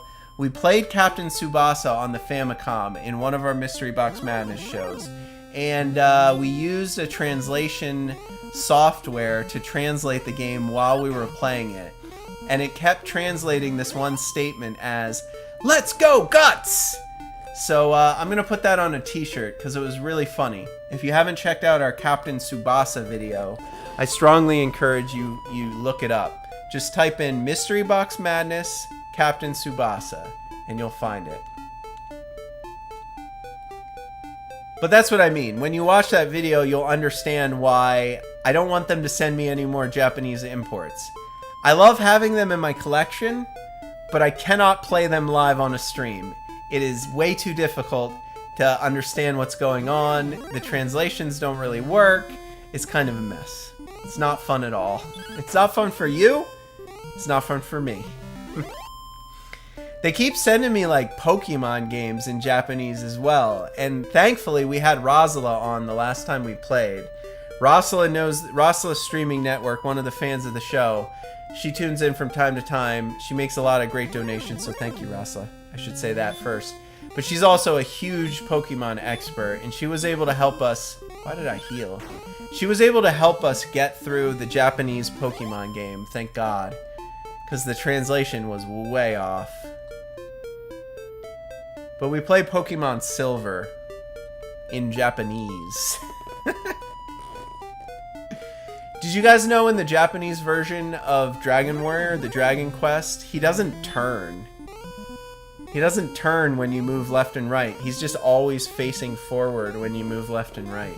Isn't that funny? I think that's funny. Thankfully, they did a little bit of an upgrade when they came to the NES in North America. I just want to get to level 5. We are not going to be upgrading our gear. We're going to need to grind for about 3 more hours before we can buy the gear from Breckenry. Literally about 3 more hours, I think. All we've been doing is killing slimes. This is insane. I knew this is how this was going to go. I was really worried, like, I really want to play Dragon Warrior because it's a very special game to me, personally. But it doesn't fit the format for NES Happy Hour. Like, I might continue playing this game just for fun, like, do a long play one Saturday, just play for like 4 or 5 hours. But, yeah, it's not really a good fit for the NES Happy Hour. It's just too grindy. Takes too long.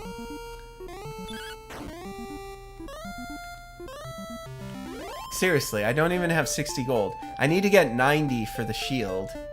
Maybe we can get 90 on today's show, and then we can go look for another town. I don't know. I guess I gotta stop fighting slimes. Well, red slimes are good. Every red slime gives us 2 gold. And that's quick. I haven't gone to Garenham yet. No, I haven't. Is that the one up north to the left? I suppose I could make a run up there and try it. I mean, as long as we don't run into too many ghosts. My problem is if we run into the Drakees, they can do 3 damage to me with every attack. And I only have like 20-some hit points. Go to Garenham and fight magicians. Yeah, magicians are good. The metal slimes give you the most experience. They give you like 100 experience or something sick like that. But they always run away. And they only spawn in a very specific, like, section of the map. And then eventually you'll run into a monster called a gold man. They give you like hundreds of gold when you kill them. So if you need gold and you're that level, you can go to the area where the gold men spawn and just walk in circles there for a while, try to get gold men. That's how you save up for your $14,000 shield. Ridiculous.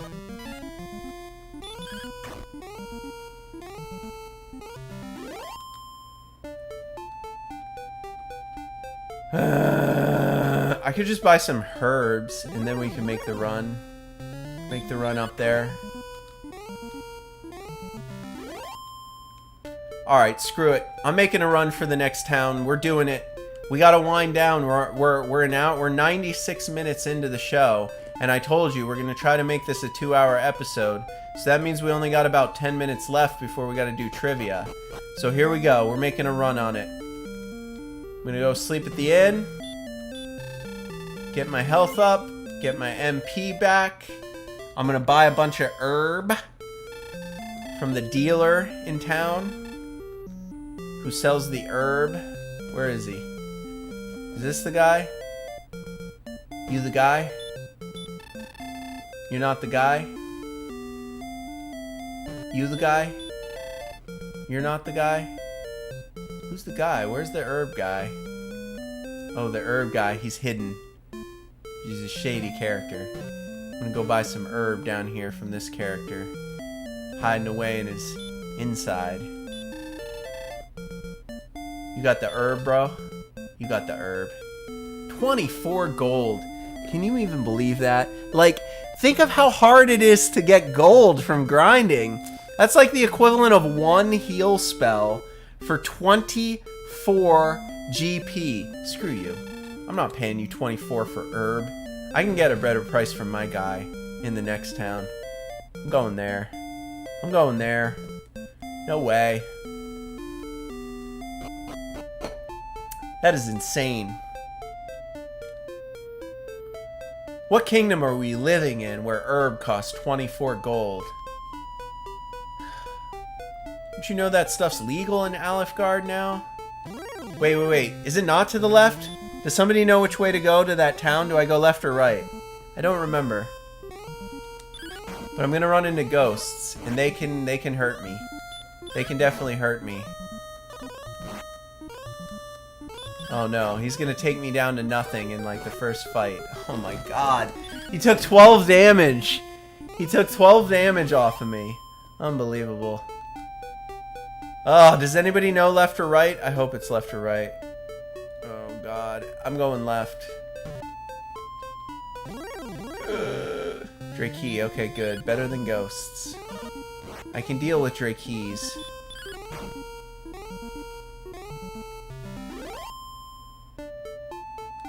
Yeah, I'm staying out of that sand. But I don't remember where that town was. I think it is left. Ah, nailed it. The top left corner of the map is the town of... Oh, Garen, a wandering minstrel of legendary fame, is said to have built this town. What's the name of this town again? Will anyone tell me the name of this town? I have heard of one named Nestor. Dost thou know such a one? Dost thou know of Nestor? I don't. What do you got? Weapons and armor? You got anything I can buy? No. Hand axe, 560 gold. half plate mail, 1,000 gold. You will be grinding for weeks in this area of the map that I just showed you, for weeks, in order to acquire your hand axe, your half plate, and your large shield. That's what you need. Alright, that's the objective. Grind until you can get these 3 items. Because then you gotta do some little quests, some dungeons, some adventuring, before you can get to the next major town. Yeah. This is Garenham, though, right? Is that what you're saying, Mitch? This is Garenham? Someone will tell me it's Garenham. Welcome to Garenham. May thy stay be a peaceful one. Thank you, my friend. Can I open this door? I don't have any keys. Is Garenham where the keys are? Can I search this tree? I searched the ground all about, but there was nothing. What's this guy's deal? You got herb? Ah, you're the herb guy in this town. 24 gold. Forget it. Forget it. How do I go in? Get out of my way, wizard. Get out of my way, little wizard man. Did we talk to this guy yet?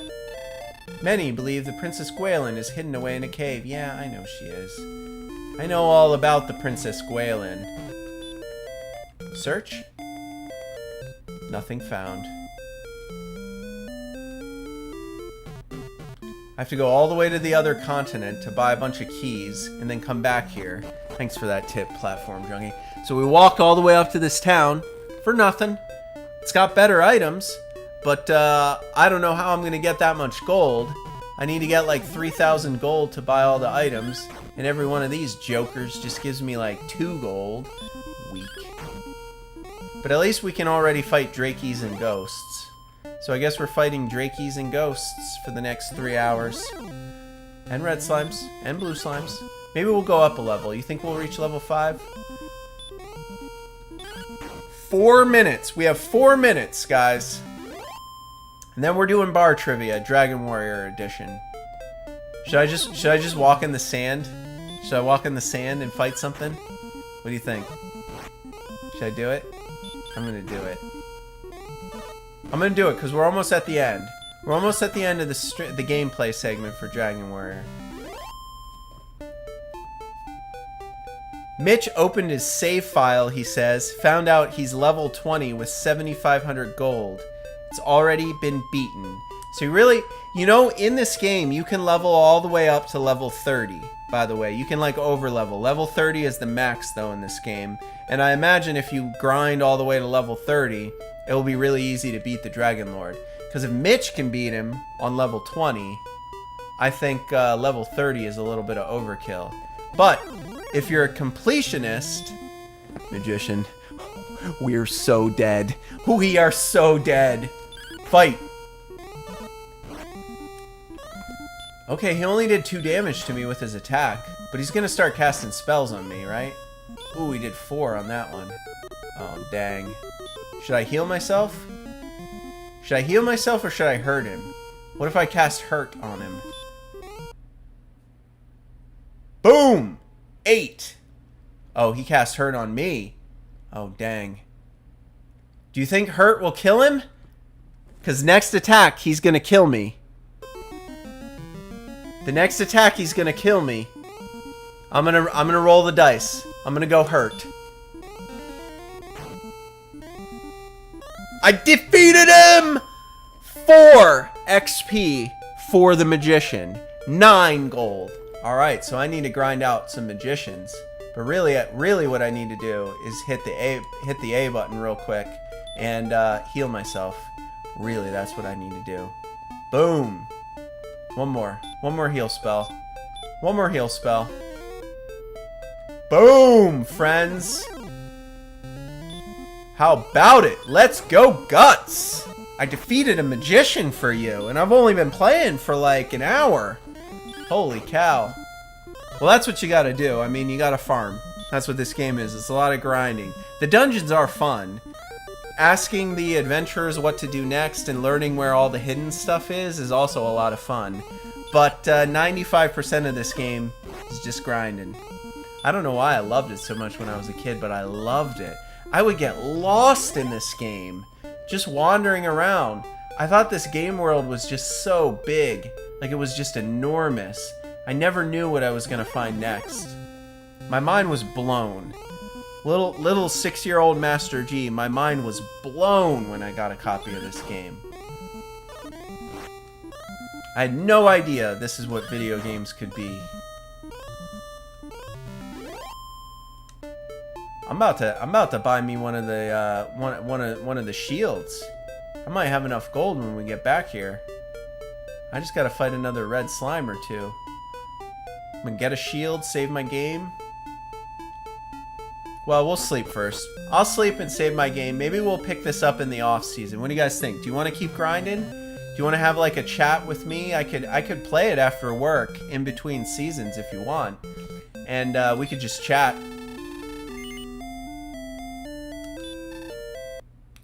But as you saw, I got about 10 more hours worth of grinding to do before I get any further with this saved game. But I'm gonna pop on over to the King. I'm gonna have a little chat with him. We're gonna save our game, and then we're gonna do the bar trivia. What do you guys think? Closing season 7 with a bang. Great game, great episode. Get out of my way, bro. Stairs. Talk to my king friend. Greatly pleased thou hast returned. I only need 24 more XP to get level 5. Let me tell you of my deeds. Yep, I might play it. We'll mix it up in the off season. I think maybe like one day I'll play this, one day I'll pick a PC game, another day I'll play a mystery box game. Maybe we'll do Thursday will be the Game Boy long plays, and Friday will be like I have an idea for an Atari segment that you guys might like. We might do that on like Fridays or something. But that's what I'm thinking. I'm thinking about mixing it up, like a different series each day of the week until I'm ready for season 8 to start, you know? Wait, did I? Yeah, okay, I saved it. All right, we're good. That's it. Now remember what I told you at the beginning. In order to prevent your game being accidentally erased, hold in the reset button, push power, let go of the reset button. That's how you do it. Reset, power, reset. Bada bing, bada boom. All right, guys, it's time to close season 7, the finale, the bar trivia challenge, Dragon Warrior Edition. How many of you fans out there think you know everything there is to know about Dragon Warrior? Well, even if you don't, that's okay, because you will learn some really interesting things in today's Dragon Warrior edition of the Bar Trivia Challenge. If you've never played before, this is the part of the show where audience participation is strongly encouraged. If you've tuned in live, your chats will appear above my head from now on. I will ask you 5 multiple choice questions, A, B, C, or D. Get your guesses in the chat. You'll have 10 seconds to respond. We'll see if you can go 5 for 5. Normally, my Bar Trivia Challenge goes outside of the game. There's history connections, science connections, movies and music connections. Today's Bar Trivia Challenge is all about the game. So if you played this game, if you love the series, you should do really well on today's Bar Trivia Challenge, okay? All right, let's get to it. Question number 1, shall we? It's an easy one. Your warm-up question. How many species of slimes are there in the original Dragon Warrior for the NES? How many species of slime are there in the original Dragon Warrior game we played today for the NES? Is the answer 2, 3, 4, or 5? Those are your choices. A, 2, B, 3, C, 4, D, 5. 10 seconds on the clock. Almost finished with my blue slime. I'm gonna finish this in honor of the answer to this question. Well, you know there's at least 2, because you saw the blue slime and you saw the red slime, right? Oh boy, we got a lot of contestants today. We got at least 4 contestants on our season 7 finale. Platform Junkie is going with B, 3. Adrian, B. Kevin, B. Mitch is going with A, 2. Jane is going with C. Mitch is trying to convince you that he thinks there's only 2. I mean, if you guys care to debate with him, now's the time.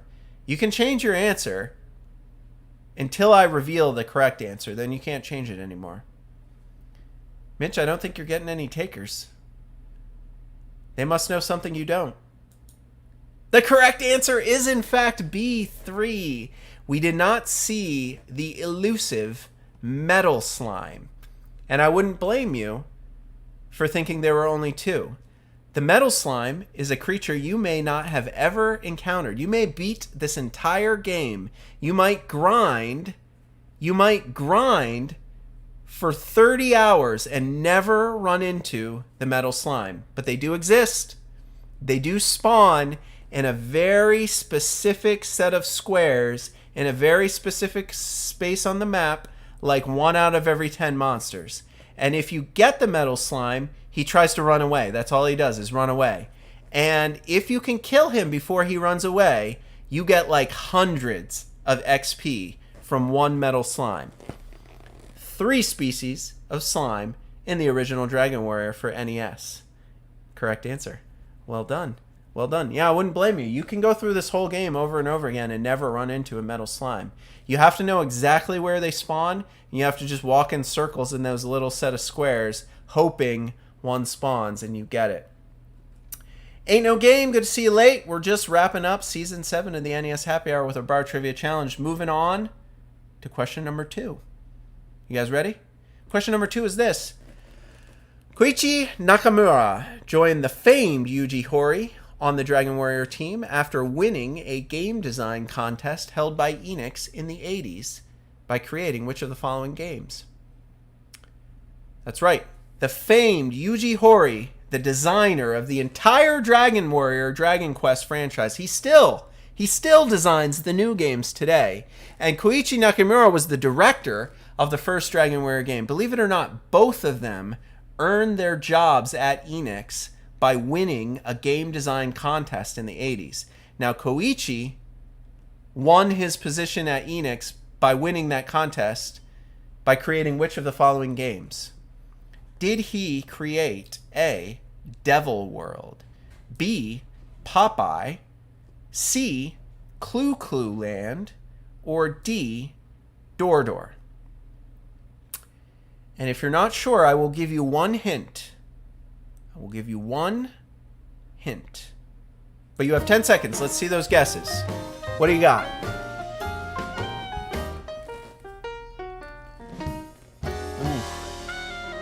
I have thought about playing new Dragon Quest games on stream. I really have. But I'm trying to keep on brand with my channel being like retro focused, you know? I would still like to play them though for you. Jane is going D, Door Door. Kevin is going A, Devil World. Platform Junkie is going to guess C, Clue Clue Land. And Mitch is going to guess B. Adrian's going C, Clue Clue Land. So we got a good mix here. This was a good question. I told you I would give you one hint. I'll give you that one hint, and then you will have an opportunity to change your answer if you suddenly know that you guessed wrong. The one hint I will give you is that I have streamed this game on Retro Gaming Adventures with Master G on the YouTube channel. That's your one clue. Anybody want to change their guess? Any fans watch all 200 shows, all 600 hours of content? Do any of you know my YouTube channel inside and out? I have streamed the game on the channel. The correct answer? D, Door Door. Remember, we got a Famicom cartridge, Door Door, in our mystery box from Video Games Monthly. And that was back when they were sending us a lot of Japanese Famicom games.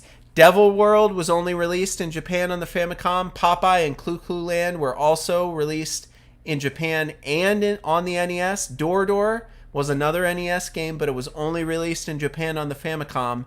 And I got it in a box from Video Games Monthly, and I love it.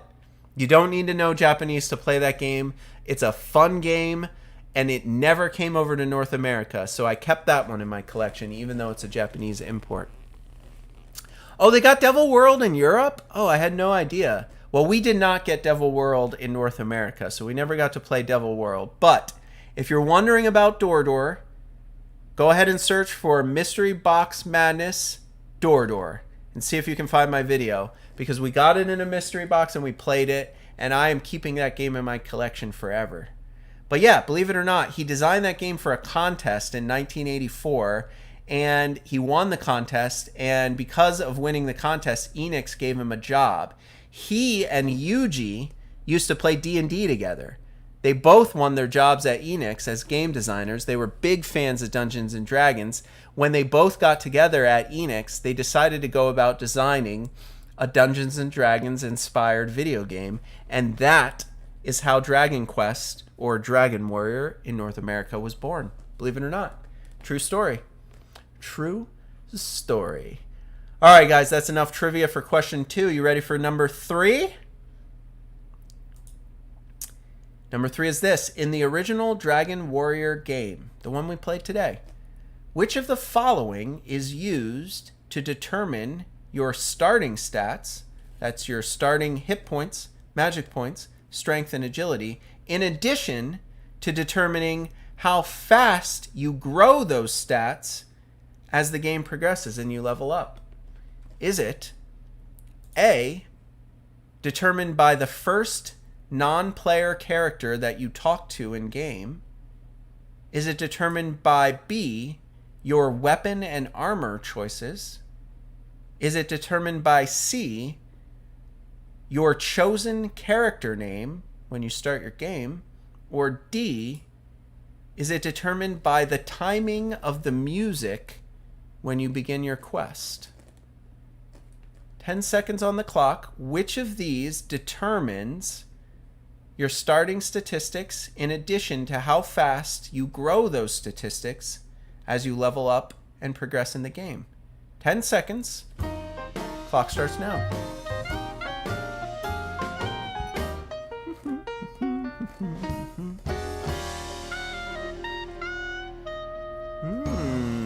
We got a lot of C's for this one. A lot of C's. We had a rough go on the last question. I think on the last question, maybe only I forget. One of you got it right though. One of you got it right. Jane got the last question right. Jane was the only one. But shake it off. Jane is going with D on this one. It's determined by the timing of the music when you start. B from Kevin, determined by your weapon and armor choices. And a bunch of C's, determined by your chosen character name. I like it. I like it. The correct answer is, in fact, C. Believe it or not, there are better names than others. That's true. True story. Every time you start the game of Dragon Warrior, depending on what your name is, it determines what your statistics are when you start. And furthermore, it determines how fast those statistics increase in the early levels of experience points, right? So there's a calculator on the internet. You can type in your character name and it'll spit out a value and tell you, what your statistics will be and how many of them you'll gain at each level. It takes the first 4 letters of your character name, right? And it runs them through an algorithm and spits out attributes. Now, it's important to note, if you Google the internet, what's the best character name for Dragon Warrior, you won't find an answer. Because of those 4 stats, hit points and strength, magic points and agility, depending on your name, it will increase 2 and decrease the others. So there's no real way to say there's the best name in the game, because depending on your name, your character will be better at magic and agility or better at hit points and attacks. So if you want your character to be better with magic and agility, you should use that name calculator, type your name in, and get a character name that will start you with more magic points, more agility. If you want your character to be better in hit points and strength, type your name into the calculator. It'll tell you you'll be able to find better at hit point and strengths. Isn't that crazy? I think that's crazy. But you might have noticed from playing the game that every time you start a new game, you seem to have slightly different statistics. That's why. It depends entirely on the name you choose when the game begins. True story. All right, question number 4. You ready? Here we go. Speed running NES games is quite a popular hobby among retro gamers. We talked about it a lot on the show. But here is the question. What is the record for the fastest any percent completion of Dragon Warrior on the NES? The world record speed run for the game we played today. Is it A, 24 minutes and 23 seconds, B, 2 hours, 42 minutes and 38 seconds, C, 24 hours, 23 minutes and 10 seconds, or D, no such record exists yet? Those are your choices. And then I have some things to tell you about this question. 10 seconds.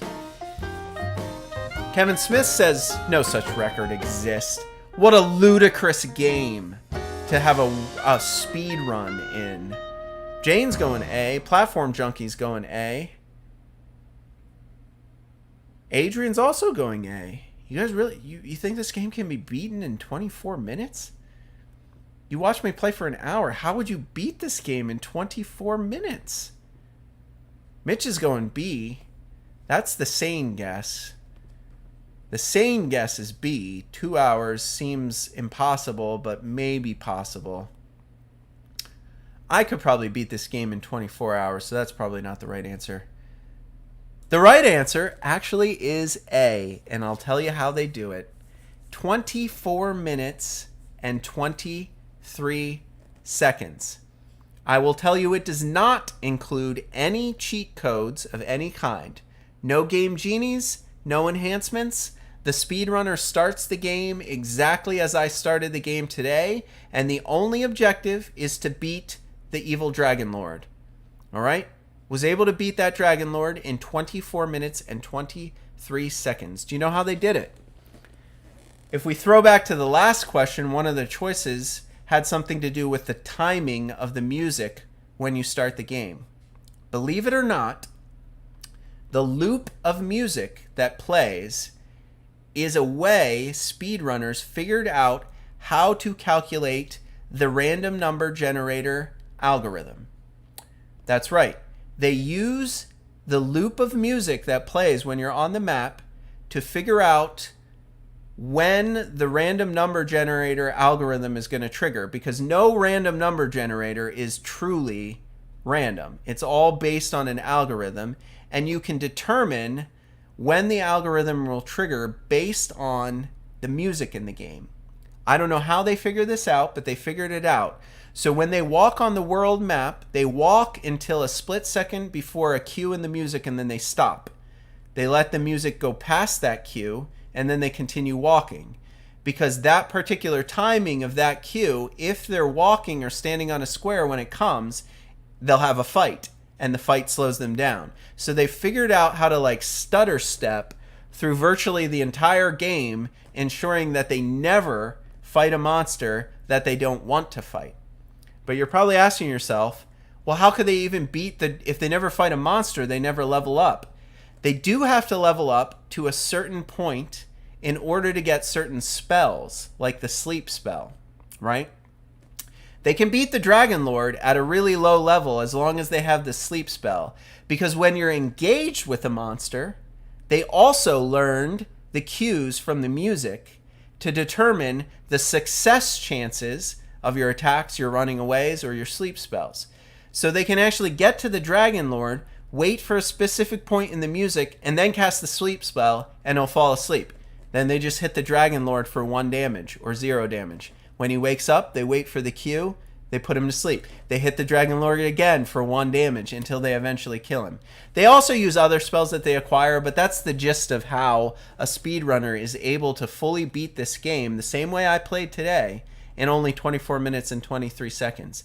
I would strongly encourage you to watch some speedrunners talk about learning how to speedrun this game, because it all has to do with them unraveling the random number generator and learning how it's not really random. You can actually control your success chance. Like all those times I did a critical hit, I could have learned the cues, so every time I attack I get a critical hit. As long as I wait for the right time and the right cues, they figured it all out. They unraveled the mysteries of that RNG, so nothing is random when they do the speed runs. And they were able to beat it in 24 minutes and 23 seconds. True story. I think that's bananas. I think it is. Yeah, Jane, I think you're right. I think they do use the hurt more spell too. I think they have to like go to that area where the metal slimes were that I was telling you about, Mitch, and they figure out how to beat like, 20 metal slimes in a row in like the space of 5 or 6 minutes. And then that gets them leveled up enough for the hurt more spell. And then they have to like go do the boss then. But yeah, the elusive metal slime is important. Also figuring out those algorithms to determine when the random number generator triggers. But yeah, it's bananas. All right, you ready for the last question? One more to go, and then we're done for Season 7. Erdrick. The fabled Erdrick. We are, of course, his descendant in this game. But the fabled Erdrick, hero of Dragon Warriors on the NES, has long since passed away. Right? His gravestone reads, "Here lies Erdrick, 837 to 866. R.I.P. Rest in peace." The question, the fun question, I always save my favorite one for last, is this. Where is Erdrick buried? Is Erdrick buried in A, the town of Elfheim from Final Fantasy, B, within the Mushroom Kingdom, Mario, obviously, C, outside Dracula's castle from Castlevania, or D, outside of Hyrule Castle in Zelda? That's the question. Hero of Dragon Warrior on the NES, Erdrick, the famed Erdrick, long lost Erdrick, whom we acquire his special armor and sword. He lies buried in one of these places, and his tombstone reads as such. Where is Erdrick buried? 10 seconds.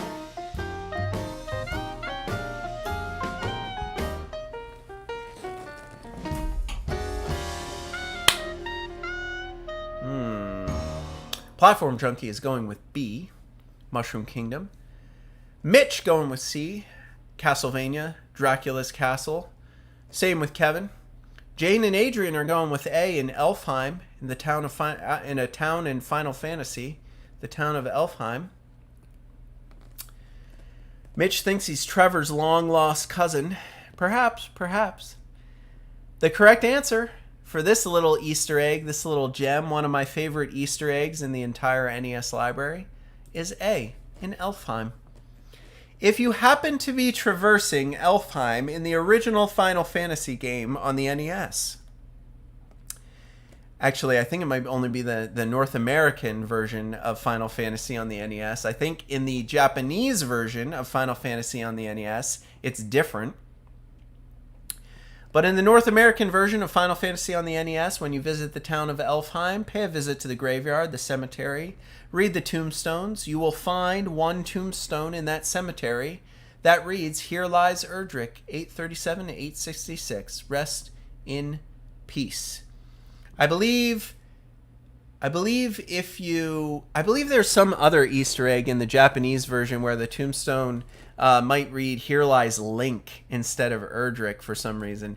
But I don't know. We'll have to Google that. We'll have to dig deeper into that. I know when you play Final Fantasy, you can visit the tomb, the burial, the gravestone of Erdrick, the hero of the original Dragon Warrior on the NES. True story. One of my favorite little Easter eggs that they've ever hidden in NES games. Da da da da. All right, guys, that's 5 up, 5 down. That was the Dragon Warrior edition of the Bar Trivia Challenge on this, our Season 7 finale of the NES Happy Hour with Fitz and Master G. It's time, you guys. Give yourself a great, big round of applause. What a season. What a season. Fantastic stuff. I can't believe it, but we're still going strong. We're still going strong.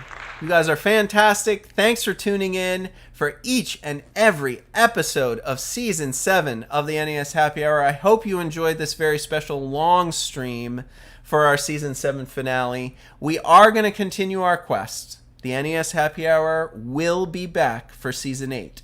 I just don't know when.